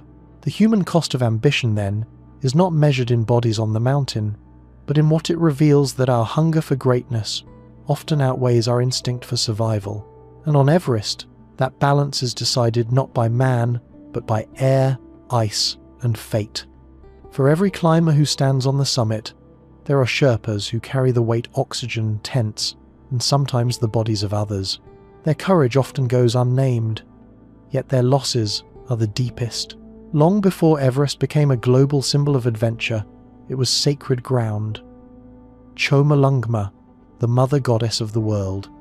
To the Sherpas who live in the Khumbu Valley, the mountain is not a conquest, it is a spirit. They approach it with reverence, offering prayers before every expedition, whispering mantras as they cross the Khumbu Icefall. The Sherpas became the invisible backbone of every expedition, guides, porters, and rescuers who make the impossible possible. While climbers chase glory, the Sherpas chase survival. Each ascent provides income that supports entire villages. Yet the cost is staggering. The routes they climb are the most dangerous on the mountain, especially the Icefall, a shifting maze of crevasses and collapsing towers of ice. It is often the Sherpas who climb it first, fixing ropes and ladders so their clients can follow safely. They rise hours before anyone else, carrying loads twice their body weight in air so thin it can barely sustain a flame. And when disaster strikes, it is often the Sherpas who are called to go back up. In 2014, tragedy struck when an avalanche tore through the icefall, killing 16 Sherpas in seconds. It was one of the deadliest days in Everest's history, and none of the dead were paying clients. The loss sent shockwaves through Nepal, sparking protests and a temporary halt to climbing that year. Many Sherpas questioned whether the risk was still worth the reward. One survivor said simply, "We climb so others may dream, but sometimes the dream eats us first." Desino, Formagen Risnus. In the Pleased from Telmently Fred, even before 2014, the toll was immense. Since the 1,950 seconds, Sherpas have made up roughly a third of all deaths on Everest. Their names rarely appear in headlines, yet their hands have built every success story. They've rescued foreigners from crevasses, hauled injured climbers down from the death zone, and recovered bodies when others could not. For them, heroism is not a choice. It's a duty inherited from generations of mountain people who learned that survival depends on solidarity. Despite their essential role, Sherpas have long been underpaid and undercredited. Some expeditions now recognize them as full partners, and younger generations are becoming professional mountaineers in their own right. Summiting Everest multiple times, leading their own teams, rewriting the narrative of who truly conquers the peak. But for many, the risk remains the same. Each season, fathers, sons, and brothers walk into the Icefall, knowing they may not return. When climbers reach the summit and raise their flags, there are unseen footprints behind every photograph. Sherpa footprints, carved into the snow long before the world's cameras arrived. Their courage is quiet, their strength inherited, their faith unbroken. Everest has taken more from them than it has from anyone else, yet they continue to climb not for fame, but for family, tradition, and the unspoken promise that their work keeps others alive. The mountain may belong to no one, but its story belongs to them. On Everest's northern route lies a silent corridor known as Rainbow Valley, named not for colour, but for the faded jackets of fallen climbers. It is a path lined with warnings no one speaks aloud. At first glance, the name Rainbow Valley sounds serene, a place of beauty amidst desolation. But for those who have stood there, it's anything but. The rainbow is made of the bright down suits and climbing gear of the dead, frozen where they fell, their colours preserved by decades of ice and wind. The valley sits just below the summit ridge on the Tibetan side of Everest, a narrow chute of hard-packed snow where climbers must navigate steep terrain, exposed edges, and shifting weather. Every year, new bodies appear as melting ice reveals those lost long ago. It is not an official waypoint, yet everyone knows when they have entered it. The silence changes. The air feels heavier, even the wind seems to whisper slower. Many who've passed through describe a strange sensation, a feeling of being watched. The bodies lie in unnatural stillness, some half-buried, others sprawled as if still climbing. Their colours red, yellow, blue give the valley its name, but the effect is haunting. They are not memorials, they are warnings written in frost. Every climber knows the rule: don't touch, don't move, don't stop. The risk of helping is too great. To linger too long near the dead is to join them. The valley also marks a psychological boundary. It is where climbers begin to understand that summiting Everest is not triumph, it's survival. Most who die here perish on descent, their energy spent, oxygen depleted, judgment fading in the thin air. Some collapse within sight of the summit, others simply sit down to rest and never rise again. The bodies remain, frozen in the exact posture of their final decision. There is no rescue team at this altitude, no recovery mission. The cost of retrieving a single body can exceed $70,000, and the risk to rescuers is enormous. For that reason, most are left where they fall, becoming part of the landscape. For Sherpas and Tibetan climbers, Rainbow Valley is sacred and sorrowful. Many perform quiet prayers before entering it, asking forgiveness for stepping among the dead. To them, it is a place where the mountain spirit demands silence, a reminder that Everest is not a place of conquest but of surrender. Despite the horror, climbers continue to pass through, eyes forward, voices low. Some avoid looking down, others, unable to help themselves, glance at the faces beneath the frost, the remnants of people who once shared the same dream. In the deathly stillness, a strange realization often dawns. No one truly conquers Everest. They only borrow time from it. The name Rainbow Valley endures, not because it's beautiful, but because it hides a truth about human ambition that even in the highest places on Earth, colour and life fade to silence. The valley is not just a graveyard, it's a mirror.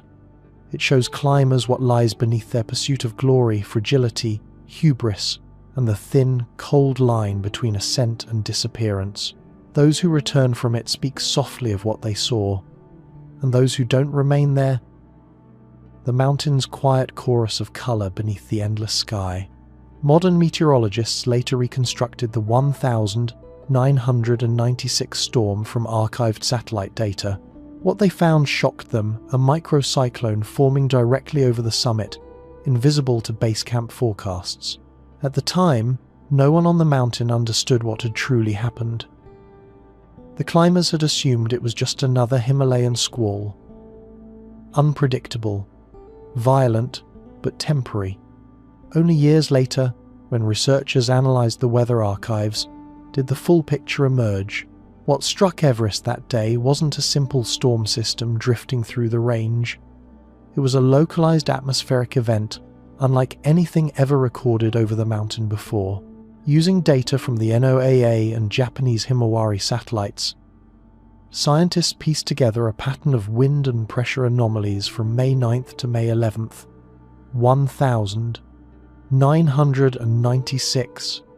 At an altitude of roughly 9 kilometers, a rotating pocket of low pressure, a microcyclone, had formed directly above the summit. It measured less than 50 kilometers across, but packed hurricane-level gusts that spun around the peak like an invisible vortex.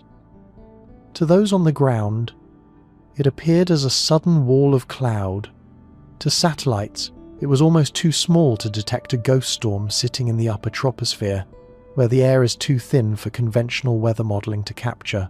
What made this microcyclone so deadly was its speed. Within just 30 minutes, wind speeds at the summit surged from 15 knots to more than 80, a near-instant escalation. Barometric pressure dropped sharply, reducing available oxygen by nearly 14% in the span of an hour. That meant every breath the climbers took suddenly delivered even less air to their already starving lungs. The cold deepened too. Temperature sensors recorded a drop from 25 degrees Celsius to nearly 50 degrees Celsius in less than 2 hours. It was not merely bad weather, it was a collapse of the atmosphere itself. No one could have predicted it. In 1996, forecasting for high-altitude weather relied on coarse satellite imagery and surface models, incapable of reading these micro-patterns. The storm's formation coincided with a brief lull in larger regional winds, creating the illusion of calm that lured so many climbers upward that morning. Base camp's barometers showed no warning. Radios reported clear skies above the South Col until moments before the storm hit. From a human perspective, the change was instantaneous. One moment sunlight, the next, white oblivion. In later analyses, meteorologist John West and researcher Ken Takahashi concluded that Everest's unique geography amplifies small atmospheric instabilities. The pyramid shape of the peak acts like a funnel, forcing air currents to accelerate as they converge near the summit. Under the right conditions, this can generate localized whirlwinds strong enough to mimic the pressure gradient of a small cyclone, but confined entirely to the top few thousand feet of the mountain. The 1,996 storm, they theorized, was one such event. A self-contained system, born, lived, and died over Everest's crown. It lasted less than 10 hours. But in that brief lifespan, it altered the course of 8 lives and changed how scientists understood Himalayan weather forever. Today, modern forecasting tools, equipped with high-resolution satellite sensors and real-time wind modelling, can detect similar patterns within minutes. Expedition leaders now receive detailed summit forecasts, pinpointing shifts in pressure and jet stream movement with remarkable precision. Yet even with these advances, the mountain remains unpredictable, because sometimes, as in 1996, the danger doesn't come from what the models can see, but from what hides between the pixels. A storm that forms out of nothing over the roof of the world and vanishes again, leaving only silence and ice behind.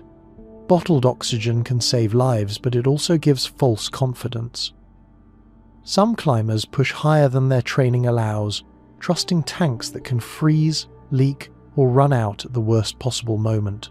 At first glance, supplemental oxygen seems like humanity's great equalizer, the one invention that allows ordinary people to stand where the air itself refuses to support life. Since Sir Edmund Hillary and Tenzing Norgay's first successful ascent in 1953, oxygen tanks have been the invisible lifeline of Everest.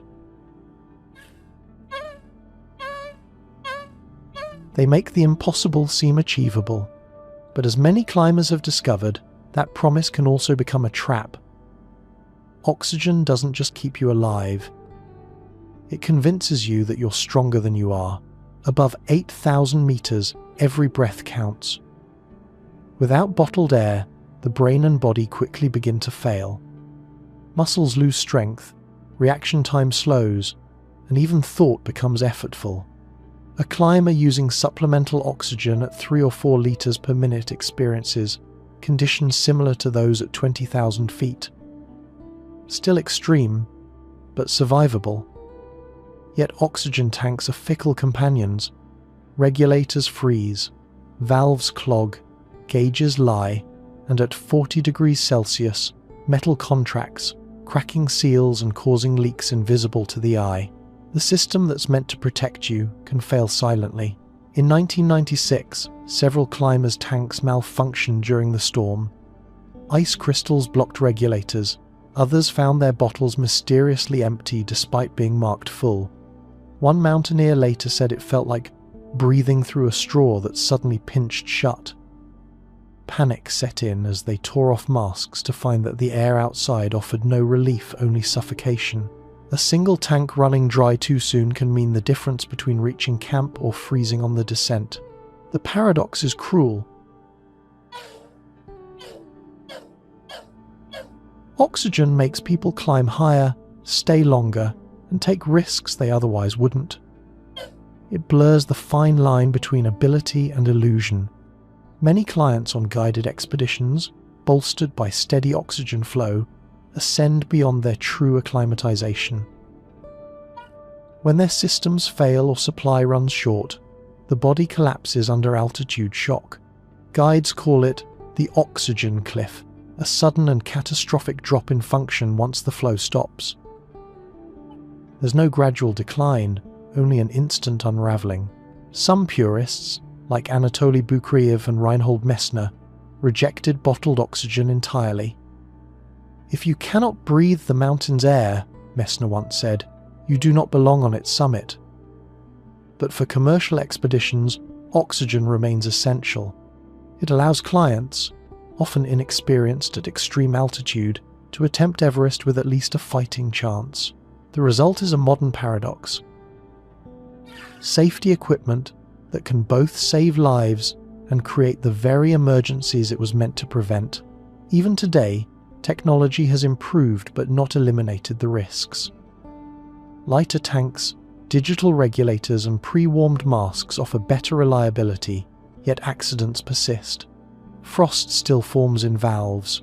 Readings remain imperfect. The air at the top of the world is still indifferent to human design. Perhaps that's the lesson buried within the paradox that no technology can truly conquer Everest. Oxygen gives the illusion of mastery, but the mountain always decides how long the borrowed breath will last. Those who survive understand that bottled air is not life itself, only a fragile truce with the void. The Khumbu Icefall groans like a living thing, shifting meters each day.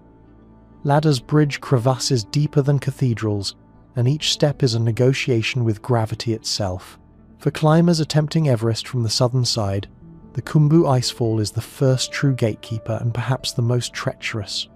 Stretching from base camp at 17,500 feet up to the western Twelm, it's a frozen river of shattered glacier, constantly flowing downhill at a speed of nearly 1 meter per day. The ice is always moving, cracking, collapsing, reforming.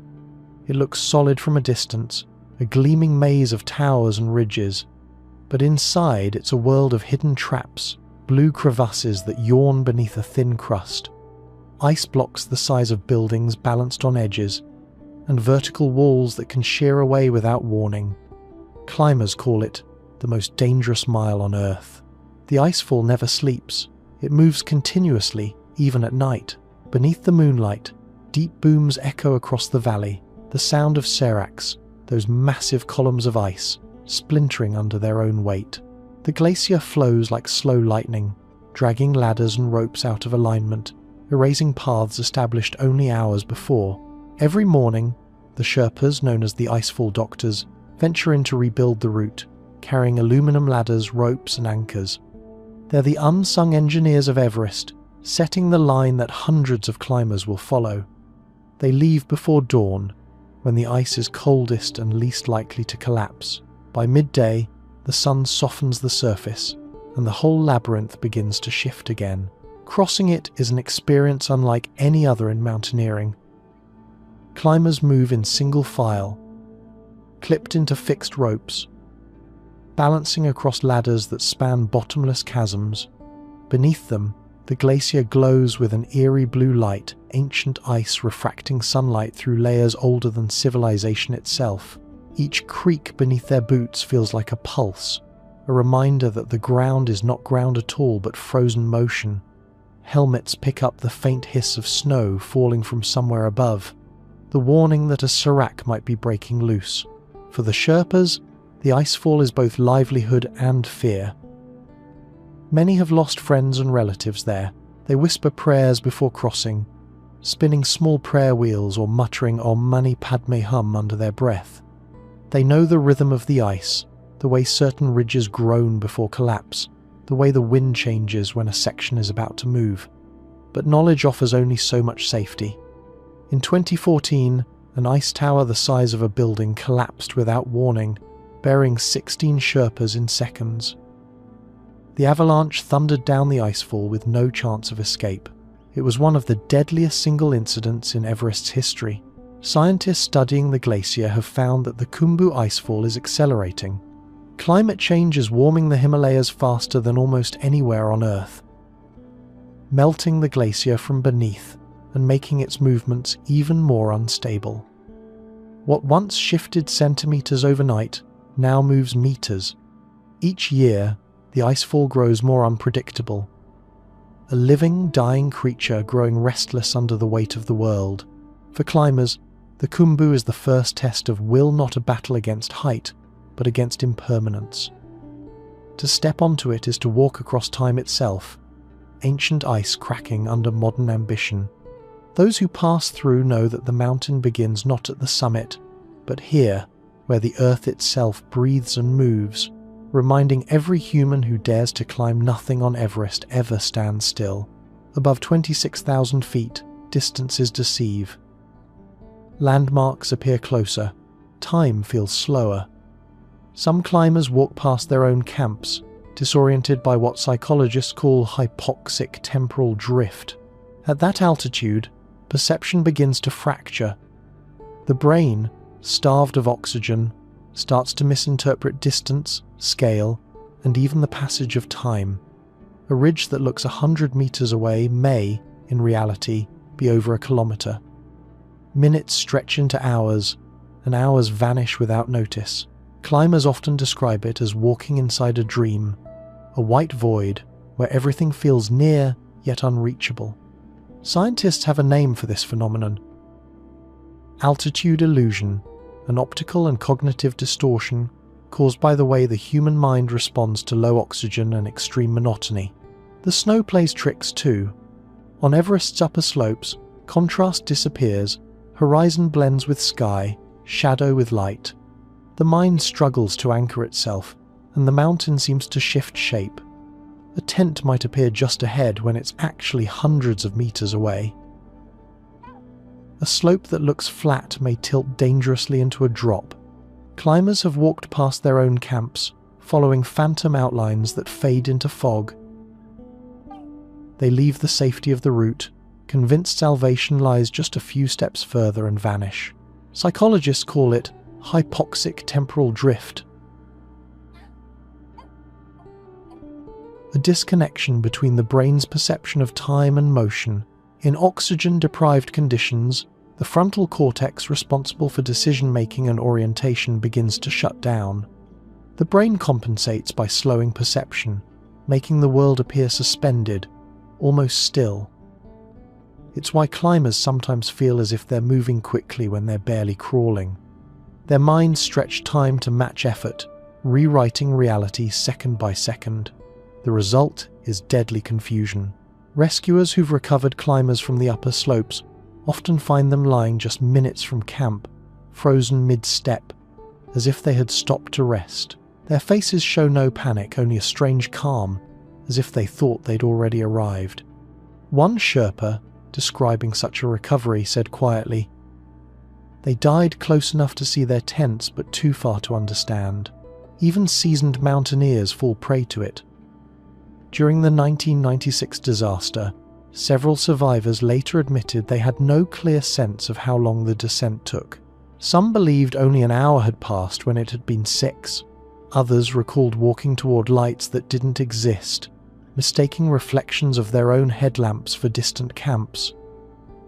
In that thin air, reality folds in on itself. Time slows, memory distorts, and the boundary between what is seen and what is believed begins to blur. Modern technology can't prevent it. GPS units falter in extreme cold, compasses freeze, and altimeters lie when pressure collapses. The only safeguard is experience, and even that is fragile when the mind itself becomes unreliable.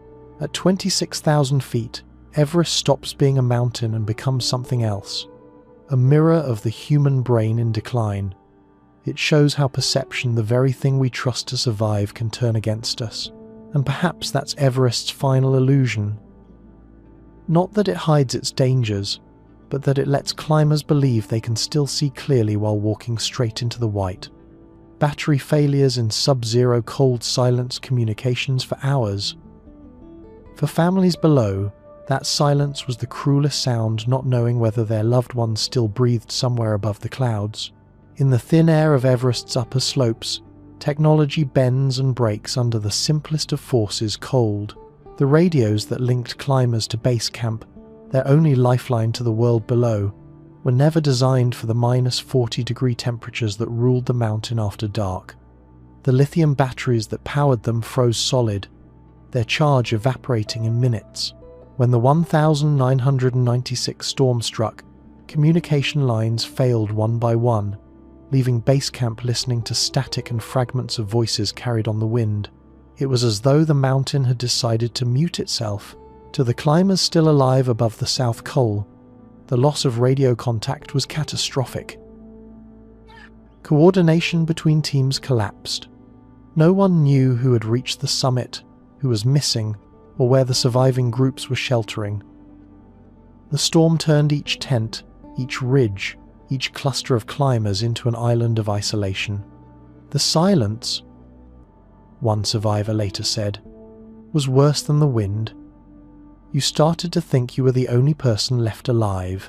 At base camp, radio operators sat beside their equipment, headphones pressed tight, waiting for signals that refused to come. They heard the occasional burst of static, then nothing. Hours passed. When a transmission finally did cut through, faint, broken, unsteady, it was Rob Hall's voice, carried across the void. "We're in trouble," he said. "Doug's not moving." Then, the line went dead again.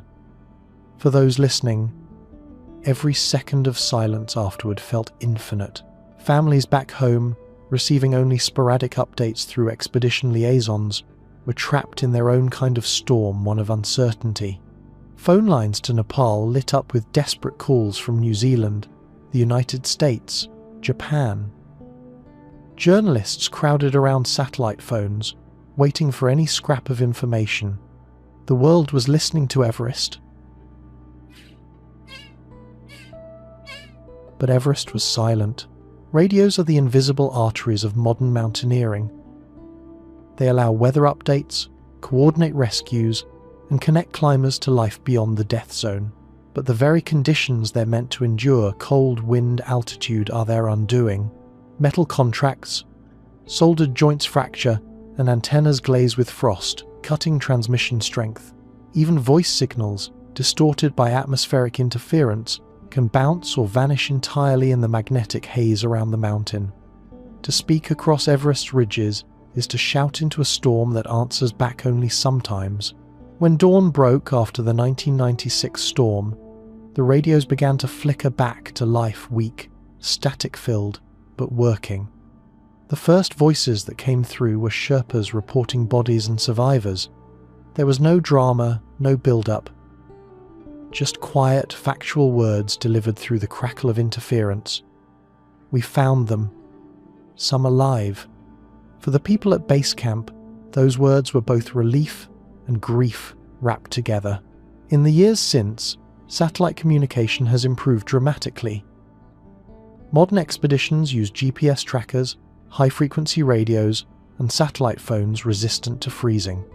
Yet, even today, storms can still silence a mountain, batteries still fail, voices still vanish, and every year, base camp teams still gather around radios when climbers go missing, waiting for a voice to break through. Because on Everest, the deadliest sound isn't the roar of the wind, it's the quiet that follows when technology fails and nature reclaims the frequency, found in a recovered camera. Two climbers embracing on the summit, clouds already building behind them. The frame froze the last calm moment before the mountain closed its hand. The photograph was discovered weeks later, its film miraculously intact despite the freezing temperatures. When developed, it revealed an image that seemed almost serene, two figures standing side by side, arms over each other's shoulders, the prayer flags fluttering behind them. To the untrained eye, it looked like triumph. But to those who know the mountain, it was something else entirely, a portrait taken on borrowed time. Behind them, just beyond the edge of the frame, a mass of dark cloud was already forming, swirling upward like smoke. Within an hour of that picture being taken, the 1,996 storm would descend. Photographs from Everest are deceptive things. They show the peak as silent and eternal, the climbers as small but victorious. Yet what they conceal is the tension of thin air, the exhaustion that no smile can hide, and the invisible countdown of oxygen running out. In that moment, the climbers are both conquerors and prey captured forever between ascent and oblivion. The camera had belonged to one of Rob Hall's clients, a man who never made it back down. It was found half buried in snow near the south summit by Sherpas, weeks after the disaster. Inside were a handful of summit shots overexposed, washed in the glare of high-altitude sunlight. But that one image stood apart. In it, the climbers seem unaware of the danger gathering behind them. Their eyes are squinting against the brightness, faces half frozen, expressions calm. There is no panic yet, no storm, no hint that the next few hours would claim their lives. It is a photograph that, in retrospect, feels like a premonition. For historians and mountaineers, the picture became both artifact and elegy. It marked the exact moment when triumph turned to tragedy. Meteorologists studying the image later used the faint outlines of forming clouds to confirm the storm's approach, a small but chilling detail proving how fast the weather transformed that day. To their families, though, the photo meant something else. Proof that their loved ones had reached what they came for. They had stood on top of the world, even if only for a moment. There's something haunting about how Everest holds these fragments of humanity letters sealed in ice, gear left mid-motion, film preserved in permafrost. Each recovery tells the same story in different forms: the summit, the stillness, and then the fall. Cameras have become accidental witnesses to final hours, recording beauty at the very edge of breath. When the snow melts, sometimes the lenses are found still pointed toward the horizon, as if waiting to finish the story their owners could not. The last photograph reminds us that on Everest, every image is also a question. What drove them higher when the sky was already changing? Did they sense what was coming? Or were they simply lost in the wonder of it, the quiet, impossible moment when the earth curved beneath their feet and nothing else existed? The mountain never answers. It only keeps the negatives, storing them in ice as if guarding the final frame of every dream that dared to reach too high. At 8:45 p.m, Rob Hall's final radio message crackled through the static. "Please don't worry too much." His wife, listening from New Zealand, answered across continents. But the line went dead. By then, Hall had been stranded near the south summit for almost 12 hours. The storm had sealed off every route down, and his client, Doug Hansen, lay motionless beside him. The wind howled across the ridge like a living thing, tearing through oxygen masks and battering tents far below. At base camp, radio operators huddled around their sets, the air thick with fear and static. Every few minutes, they'd hear Hall's voice flicker through soft, deliberate, unmistakably calm. It was the sound of a man who knew the truth but refused to surrender to it. Hall's voice was steady, even as the temperature plummeted to 40 degrees Celsius. "Doug's gone," he reported. "I'm all alone." The line broke, then returned. He asked about the weather, about his team. His concern, even in his final hours, was never for himself. When base camp urged him to move, he replied quietly, "I can't. My legs won't work." He was sitting only a few hundred meters below the summit, so close to safety that in good weather it would have been an hour's descent. But that night, distance was meaningless. Everest had turned impassable. Back in New Zealand, it was morning. Hall's wife, Jan Arnold, also a mountaineer, had been following the expedition by radio relay. When news reached her that Rob was still alive, she connected to base camp through satellite link. The connection was faint, words drifting in and out like ghosts. She told him their unborn child was healthy. She told him she loved him. And then, across oceans and time zones, came his final words. "Sleep well, my darling. Please don't worry too much." The line fell silent after that, a silence that stretched through the night and into the next day. Rescue teams tried to reach him, but the storm's fury made movement impossible. When Sherpas finally climbed the route days later, they found Hall exactly where he had said he'd be seated upright, clipped to the rope, his jacket zipped, his radio still beside him. His body was frozen in a posture of calm endurance, as though waiting for the call to come back through. That transmission became one of the most haunting moments in mountaineering history. A man dying in the thin air above the world, speaking not in panic but in love. His words outlived the storm, carried through books, films and retellings across decades. In them lies the paradox of Everest. That amidst the coldest, most indifferent place on Earth, a human voice could still sound warm. Rob Hall's death changed the ethics of guiding forever. His dedication to his clients, even to the point of sacrifice, became both an inspiration and a warning.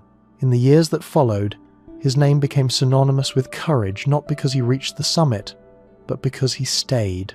And somewhere on that frozen slope, where wind still carries fragments of radio static through the thin Himalayan air, perhaps those final words still echo a whisper of love suspended between earth and sky. Those who survived the storm huddled together near the South Column. Temperatures dropped to 40 degrees Celsius. Oxygen tanks hissed dry. Survival meant staying conscious long enough to see the sun again. The South Col, at nearly 26,000 feet, is a plateau of shattered ice and broken dreams, a flat wasteland suspended between two worlds, the living and the frozen. That night, it became a graveyard of tents and flickering headlamps, half buried in spindrift. The wind screamed across the ridge at over 70 miles per hour, shredding nylon, extinguishing stoves, and scouring the snow from beneath sleeping bags. The climbers who remained alive, scattered, frostbitten, disoriented, formed small clusters in the dark, huddling together for warmth that barely existed. There was no clear sense of time. Some tried to keep track of the hours by counting breaths. Others simply drifted in and out of consciousness. To fall asleep meant death. The body would cool, the heart slow, and the cold would quietly finish its work. But to stay awake required willpower beyond reason. Climbers pressed their faces into each other's shoulders, breathing shallowly, rationing the last of their air. The hiss of empty oxygen tanks mingled with the wail of the wind, the sound of survival thinning to silence. In the darkness, hallucinations began to creep in. One climber later recalled seeing campfires glowing across the snow, believing warmth was only a few steps away. Another thought he heard music drifting from base camp, though no radio worked. A few, disoriented beyond recovery, stood up and wandered into the blizzard, vanishing within seconds. The others stayed low, knowing movement meant exposure. Beck Weathers, left for dead earlier that day, lay motionless in the snow, not far from camp. His face was frozen solid, his skin black with frostbite. Yet sometime before dawn, something within him stirred. He described it later as a small, bright point of anger. Blind and barely breathing, he somehow rose, staggering blindly through the whiteout. When he stumbled into camp hours later, the survivors thought he was a hallucination, a ghost walking upright through the storm. Those who were still conscious faced another impossible decision: to move down in darkness or wait for morning. The ropes were buried. The markers were gone. To move meant almost certain death, but to stay meant freezing where they sat today. They waited, teeth chattering uncontrollably, hands pressed against ice-cold bottles in the faint hope that the next breath might not be their last. When dawn finally broke, the wind calmed as suddenly as it had begun. The survivors blinked against the light, pale, frost-bitten faces barely recognizable beneath their goggles. Around them lay the remnants of the storm, torn tents, scattered equipment, and the still shapes of those who hadn't lasted the night. The sun rose over the South Col like a false mercy, its light glinting off the wreckage of human endurance. Those who stood that morning would carry the memory of that night for the rest of their lives. The sound of the wind, the silence between heartbeats, the fragile warmth of shared survival. On the South Col, they learned what Everest truly demands. Not strength, not skill, but the stubborn refusal to surrender to the dark. Every spring, specialized Sherpa teams rebuild the Khumbu Icefall route ropes, ladders, anchors, knowing it will collapse again within weeks. Their names rarely reach the news, yet every ascent depends on them. They are called the Icefall Doctors, a small group of elite Sherpas tasked with one of the most perilous jobs on Earth. Before any climber steps foot on Everest each season, these men venture into the Khumbu Icefall at dawn, armed with coils of rope, aluminum ladders, ice screws, and quiet prayer. Their mission? To carve a safe passage through a glacier that never stops moving. The Icefall lies between base camp and Camp First. Roughly 2,000 vertical feet of chaos. Massive seracs, some taller than 10-story buildings, lean precariously over deep blue crevasses. The glacier moves as much as a meter per day, cracking and heaving as it flows downhill. Every bridge they place across a gap today may vanish tomorrow. The ropes they fix in the morning might be buried by nightfall. It's a cycle of creation and destruction, and every spring, the Icefall Doctors begin again, rebuilding the route from scratch. They move in silence. Before entering the Icefall, they perform puja, a Buddhist ceremony led by a lama who blesses their gear and offers smoke to the gods of the mountain. Everest, or Chomolungma, is sacred to them, the mother goddess of the world, and they ask her forgiveness for stepping where no one should. Each ladder they place, each anchor they drive, is a calculated act of faith. Working at dawn, when the ice is solid and least likely to collapse, the team sets out in temperatures well below freezing. They crawl across ladders spanning bottomless crevasses, hammering stakes into walls of ice as the glacier creaks beneath them. Sometimes they hear the deep thunder of a serac breaking above the warning they've learned to interpret with instinct. When it comes too close, there is no escape. The Icefall Doctors know that every day could be their last. Despite the risk, their work remains largely invisible to the outside world. When headlines celebrate new summits, few mention the Sherpas who made those ascents possible.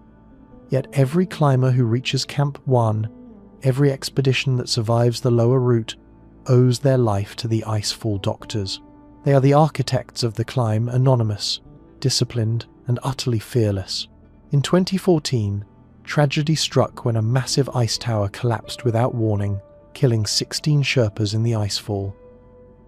Many of them were Icefall Doctors. The loss sent shockwaves through Nepal's climbing community. For weeks, the mountain fell silent. No one climbed. Their deaths forced the world to acknowledge the unseen price of every successful expedition. Each spring since, new teams take up the ropes and begin again, tracing the same deadly path.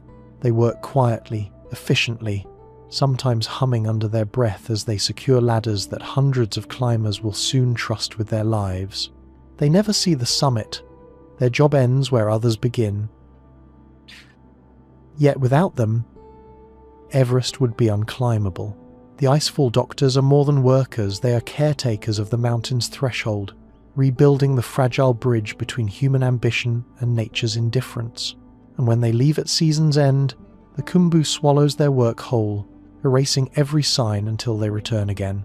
Climbers report that near death, voices whisper from the snow, friends calling them upward, camp lights shimmering ahead. In truth, it's hypoxia hallucination, the brain creating hope as the body fails.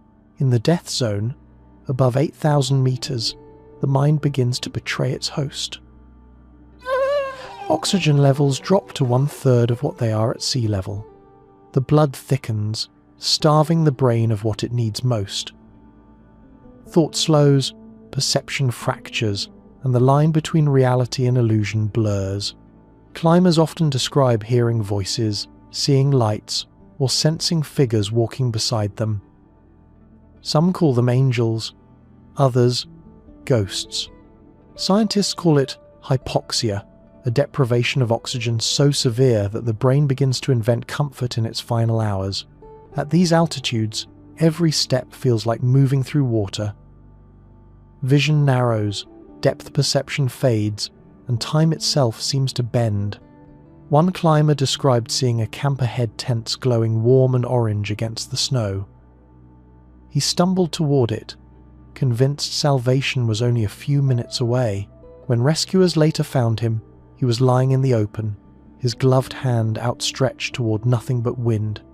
The camp had been a mirage, a projection of the brain trying to manufacture light in an endless white void. Hypoxia hallucinations are rarely gentle. They lure climbers upward, away from safety, whispering promises of warmth or direction. Voices sound familiar, a teammate calling, a loved one's tone carried on the wind. Some climbers have followed them into crevasses, others have turned back at the last moment, realizing that the figures they saw ahead left no footprints in the snow. The higher they climb, the more persuasive the illusions become. The brain, desperate for oxygen, floods itself with endorphins and dreams, a final trick of survival. Doctors who've studied survivors of extreme altitude exposure say these hallucinations serve a strange purpose. It's the mountain's cruelest mercy that in the last moments, many climbers feel guided, even comforted. Some describe hearing gentle laughter or the sound of music. Others report feeling an unseen hand steadying them against the wind. These are not signs of salvation, but of surrender. On Everest, where every breath is a negotiation with physics, hypoxia is the silent predator. It creeps in unnoticed, first a dull headache, then confusion, then a feeling of floating. The victim may smile, speak nonsense, or simply sit down to rest. The cold does the rest. Guides know the signs too well. The glassy eyes, the slow speech, the distant stare. And yet, once it begins, there's little anyone can do. At that altitude, rescue is nearly impossible. In 1996, several climbers reported seeing strange lights during the storm, flickering orbs that seemed to move uphill against the wind. Scientists later explained them as reflections of headlamps and ice crystals, but for those who lived through it, the memory felt supernatural. One Sherpa called them the souls of the mountain. Perhaps that's what the Oxygen Mirage truly is, the brain's way of making sense of the thin place between life and death. A final hallucination painted with hope before the world goes dark. And when morning comes, rescuers often find them frozen in poses of peace, faces calm, eyes half open, as if they were still following those phantom voices upward toward the light that wasn't there. Modern teams now climb not for glory but for recovery, retrieving trash, old tents, and human remains frozen for decades. Everest is being slowly reclaimed, one oxygen bottle at a time. In the decades since the first climbers reached the summit in 1953, Everest has transformed from a remote frontier into the world's highest landfill. Beneath the glamour of records and triumphs lies a staggering reality. Tons of waste, left behind by those who came chasing the dream. Discarded oxygen canisters, torn tents, climbing ropes, fuel cans, and frozen food packets dot the slopes like relics of human ambition. For years, the mountain bore this burden in silence, entombing the debris under snow. But as glaciers melt and roots shift, the evidence of decades past is re-emerging bright, metallic, and hauntingly familiar. Each climbing season, the Nepalese government sponsors cleanup expeditions to restore the mountain's dignity. These are not ordinary climbs, they are recovery missions. Teams of Sherpas and soldiers ascend through the same treacherous routes as mountaineers, but instead of chasing a summit, they collect what others left behind. Every step is a reminder of the cost of human presence at such altitude. Even a single oxygen bottle can weigh nearly 2 kilograms, a small load at sea level, but near impossible to carry down from the death zone. Many climbers, desperate to lighten their packs during descent, simply drop what they no longer need. The result? Thousands of cylinders, littered like metal bones across the slopes. In 2019, a major operation called Everest Cleaning Campaign retrieved over 10,000 kilograms of waste plastic wrappers, climbing gear, and even parts of human remains. Teams reached altitudes as high as 8,500 meters, working in freezing temperatures to collect what they could before the season ended. The hardest task wasn't removing trash, but recovering the dead. Bodies, preserved in permafrost for decades, were surfacing due to melting ice. Some were still dressed in vibrant climbing suits, faces intact, as though asleep. Sherpas call them sleepers of the mountain. Each recovery is handled with reverence, wrapped, labelled, and airlifted down, often after years of silent rest. The cleanup is as symbolic as it is physical. Everest is more than a mountain. It's a mirror of human ambition. For every new climber, there's an old footprint for every victory, a trace of what was left behind. The mountain keeps a record of everything. The flags planted, the equipment dropped, the dreams that froze mid-descent. Now, for the first time in its history, humans are returning not to conquer, but to atone. Still, the task is endless. With climate change accelerating the glacier's retreat, more remnants will emerge each year: forgotten gear, frozen bodies, the detritus of a century's obsession. Everest is revealing its memory, piece by piece. And the cleanup expeditions, though noble, are reminders of how deeply we have scarred even the most sacred places. Yet in the quiet rhythm of these recovery climbs, there is redemption. Each canister carried down, each tent removed, each name recovered restores a small measure of balance between humanity and the mountain. As one Sherpa said, "We cannot undo what was done, but we can walk gently now." Everest may never be pristine again, but with each cleanup, it becomes less of a graveyard of ambition and more a testament to our capacity to learn, to return, and to remember. Since 1996, guided expeditions have turned Everest into an industry. But crowding, undertraining, and cost-cutting have multiplied the risks. The mountain earns millions, but demands lives in return. In the decades after the 1996 disaster, Everest underwent a transformation unlike any other in mountaineering history. What was once a test of elite endurance became a business model. Adventure companies, driven by demand and prestige, began offering guided ascents to anyone who could afford the price. For as much as $70,000, and in some cases, as little as $25,000, clients could purchase their way into the death zone. The dream of standing atop the world's highest point was no longer reserved for the world's strongest climbers. It was available to the world's wealthiest. At first, it seemed like progress improved logistics, oxygen systems, and Sherpa support meant more people could attempt the climb. But as the numbers grew, the mountain began to choke. On clear days, photographs show long queues of climbers stretching along the summit ridge, dozens standing shoulder to shoulder at 29,000 feet, waiting their turn to touch the top. Each minute spent waiting is a minute closer to death. The bottleneck effect has become one of Everest's defining dangers. Inexperienced climbers often rely entirely on guides and Sherpas to survive. But Everest does not forgive ignorance.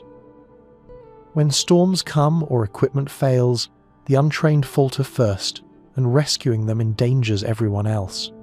Veteran climbers describe the modern summit route as a conveyor belt of exhaustion, where even the strongest risk being slowed by those who never should have been there. The economics are brutal.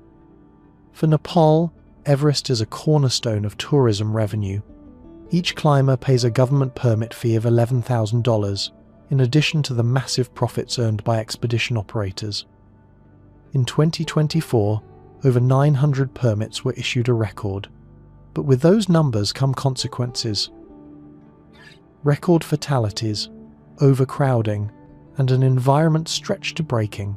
When bodies can't be recovered, they become landmarks along the route, grim reminders of a system that prioritizes access over safety. Guides face their own moral crossroads. Some companies maintain strict standards, turning clients away who aren't prepared. Others, pressured by competition, accept anyone with a credit card. The result is a mountain that functions more like an industry than an expedition. Everest has Sherpa traffic managers, garbage teams, and even social media influencers broadcasting live from the summit. What was once sacred ground has become a brand. And yet, amid this commercial chaos, the mountain remains what it always was: pure, indifferent, deadly. It doesn't care about ambition or money. It doesn't care about records or fame.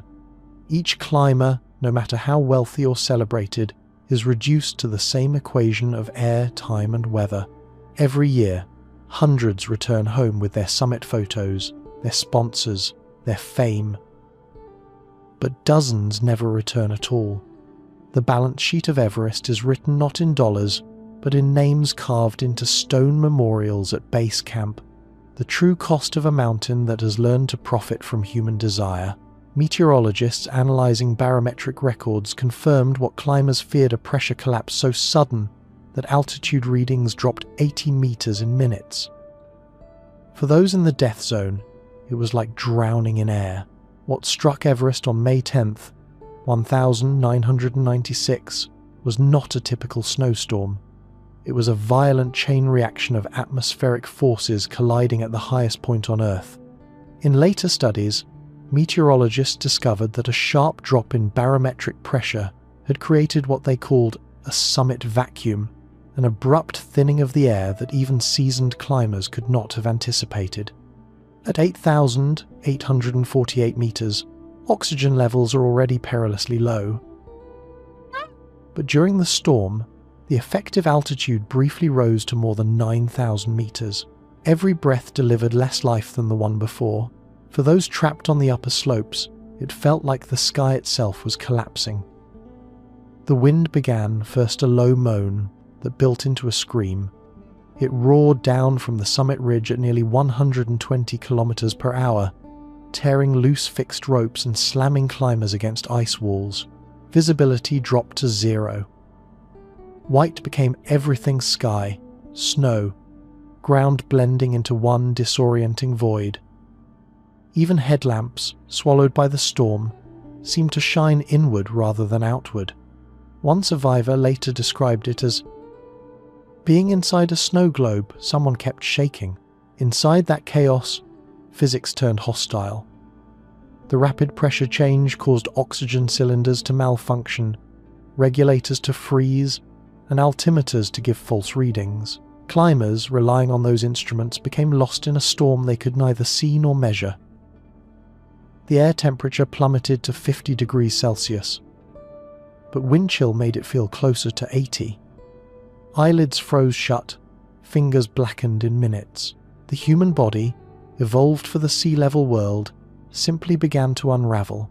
The storm lasted only 10 hours, a blink in meteorological terms, but it was enough. Satellite images later revealed a tightly wound spiral of cloud forming directly above the mountain. A miniature cyclone rotating on its own axis. Its edges barely extended beyond the surrounding peaks, which is why no major forecast system detected it in time. A storm that small, that high, and that violent is almost impossible to predict. Yet for those who lived through it, it felt like the mountain itself had conjured it into being. The pressure collapse was so extreme that even descending climbers felt it as pain in their chests, their ears popping violently, their heads pounding as if underwater. The storm didn't just freeze bodies, it confused minds. Orientation failed. Up felt like down, and down, the only path to survival, became impossible to find. Climbers turned circles in the snow, calling out to one another through the gale, their voices lost in the wind's endless howl. When the sun rose, the storm was gone as quickly as it had arrived. The sky was clear, the air still, but the snowfields were littered with the aftermath-torn tents, broken ice axes, and bodies half buried in drift. Meteorologists studying the data later said it was one of the most abrupt atmospheric events ever recorded at that altitude. To climbers, it was something simpler Everest, reminding them who decides the weather above the world. Even now, modern forecasting tools can detect early signs of barometric collapse, but not prevent it, because at the roof of the Earth, storms don't just arrive, they materialize, vanish, and return without warning, as if the mountain itself is breathing. And for those who climb it, that breath cold, invisible, and absolute is the final reminder that no amount of preparation can outpace the sky. Every fixed rope and weather sensor placed since 1996 is a direct response to that tragedy. Technology improved, yet human nature, the drive to reach higher, remains unchanged. In the years after the disaster, Everest became a living laboratory for both science and humility. The lessons carved into the ice that year reshaped mountaineering forever. Satellite forecasting became mandatory. Expedition leaders now carry real-time barometric data, updated hourly through GPS-linked weather stations. The fragile analog radios of 1996 have been replaced with encrypted satellite communication networks. Lightweight oxygen systems, thermal sensors, and high-altitude drones now patrol the slopes where Rob Hall and Scott Fischer once fought the storm blind. The mountain, in its own way, became a case study in how tragedy teaches better than success ever could. Fixed ropes now trace the main routes like arteries of survival. Each spring, teams of Sherpas and Icefall doctors rebuild the lines, embedding metal anchors deep into rock and ice, creating a lifeline for hundreds of climbers who follow. Altitude camps now stock emergency oxygen caches, a direct response to those who perished, waiting for supplies that never came. Weather prediction centers in Kathmandu and Lhasa work in tandem, using real-time satellite imaging to monitor wind speeds and storm fronts. The result is a mountain that's never been safer and yet, paradoxically, never more dangerous. Because technology evolves, human nature doesn't. Despite the data, despite the improvements, the same mistakes echo through the decades' hesitation, pride, the refusal to turn back. Climbers still push beyond the 2 p.m. cutoff. They still linger at the summit for photographs while the weather shifts unseen. The tools that were meant to prevent disaster have also created a false sense of security. Portable radios and GPS trackers give the illusion of control, but Everest remains ungovernable. The 1996 tragedy proved it, and each new season tests it again. Every piece of equipment on the mountain today, every digital barometer, drone and rope carries the shadow of that year. Scientists still study the barometric collapse that triggered the storm, refining atmospheric models to prevent another such event. Mountaineers still read into thin air before their climb, not as literature, but as a manual for survival. The memorial cairns near base camp etched with names from 1996, have become pilgrimage points.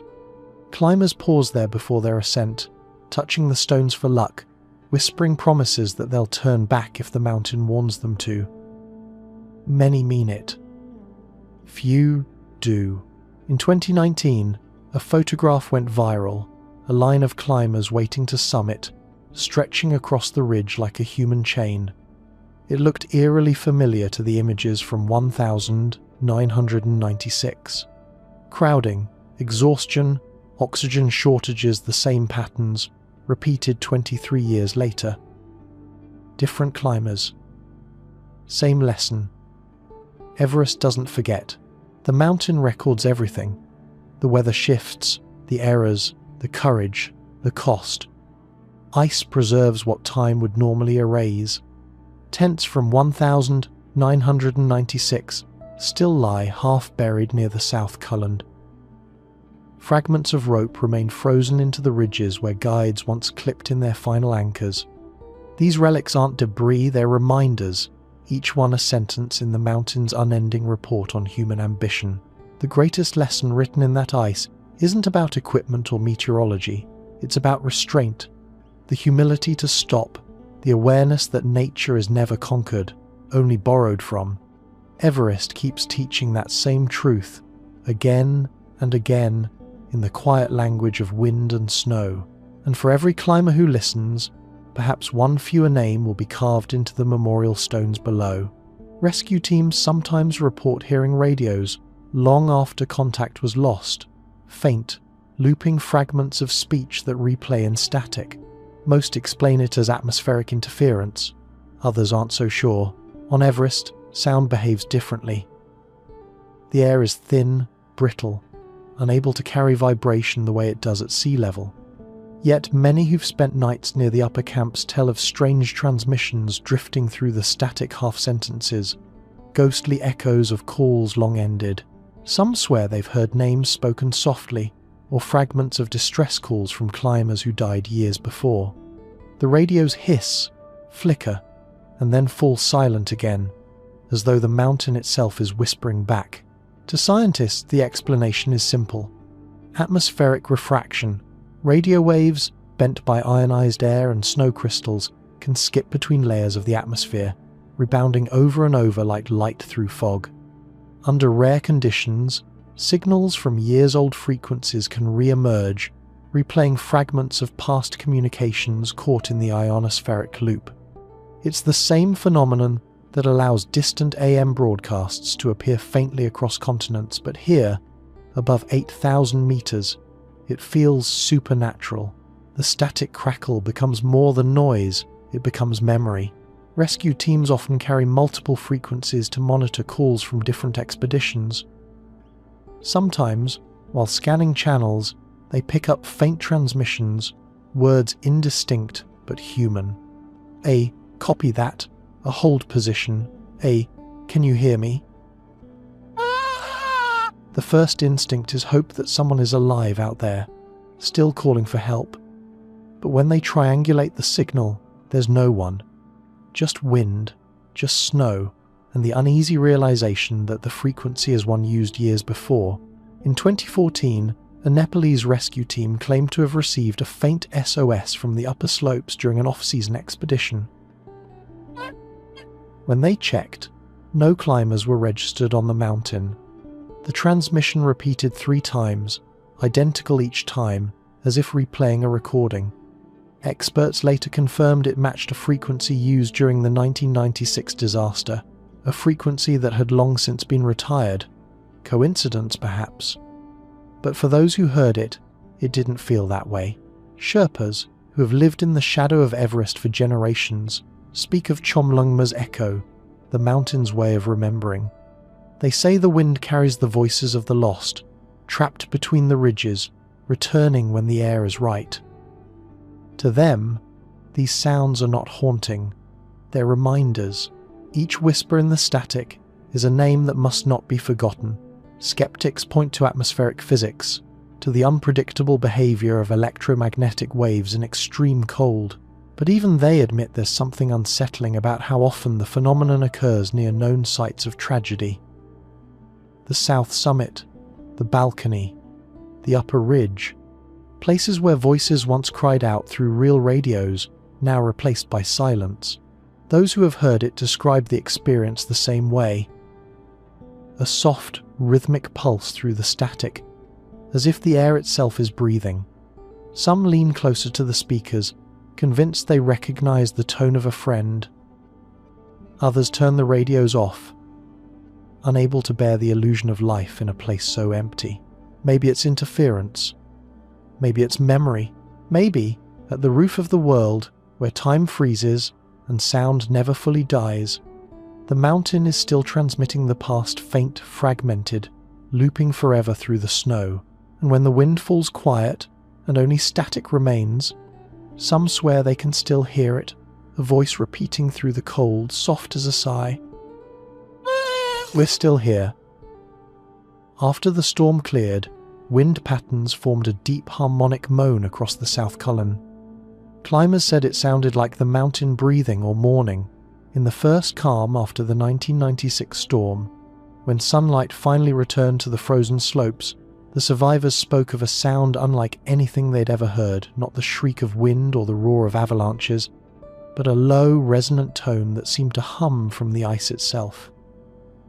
It rose and fell in long waves, vibrating through tents, through snow, through the bones of those who listened.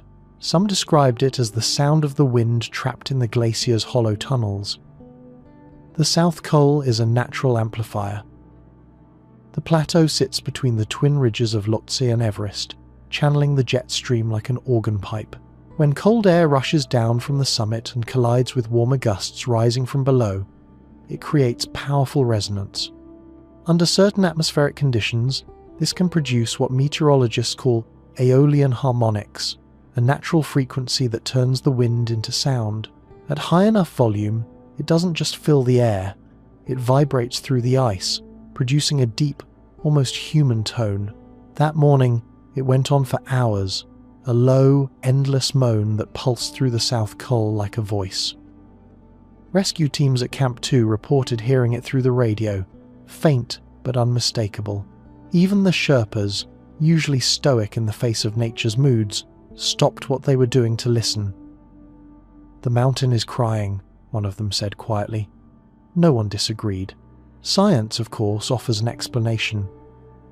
Wind frequencies, near 30 Hz, the range produced during the phenomenon, are low enough to trigger what's known as infrasound perception.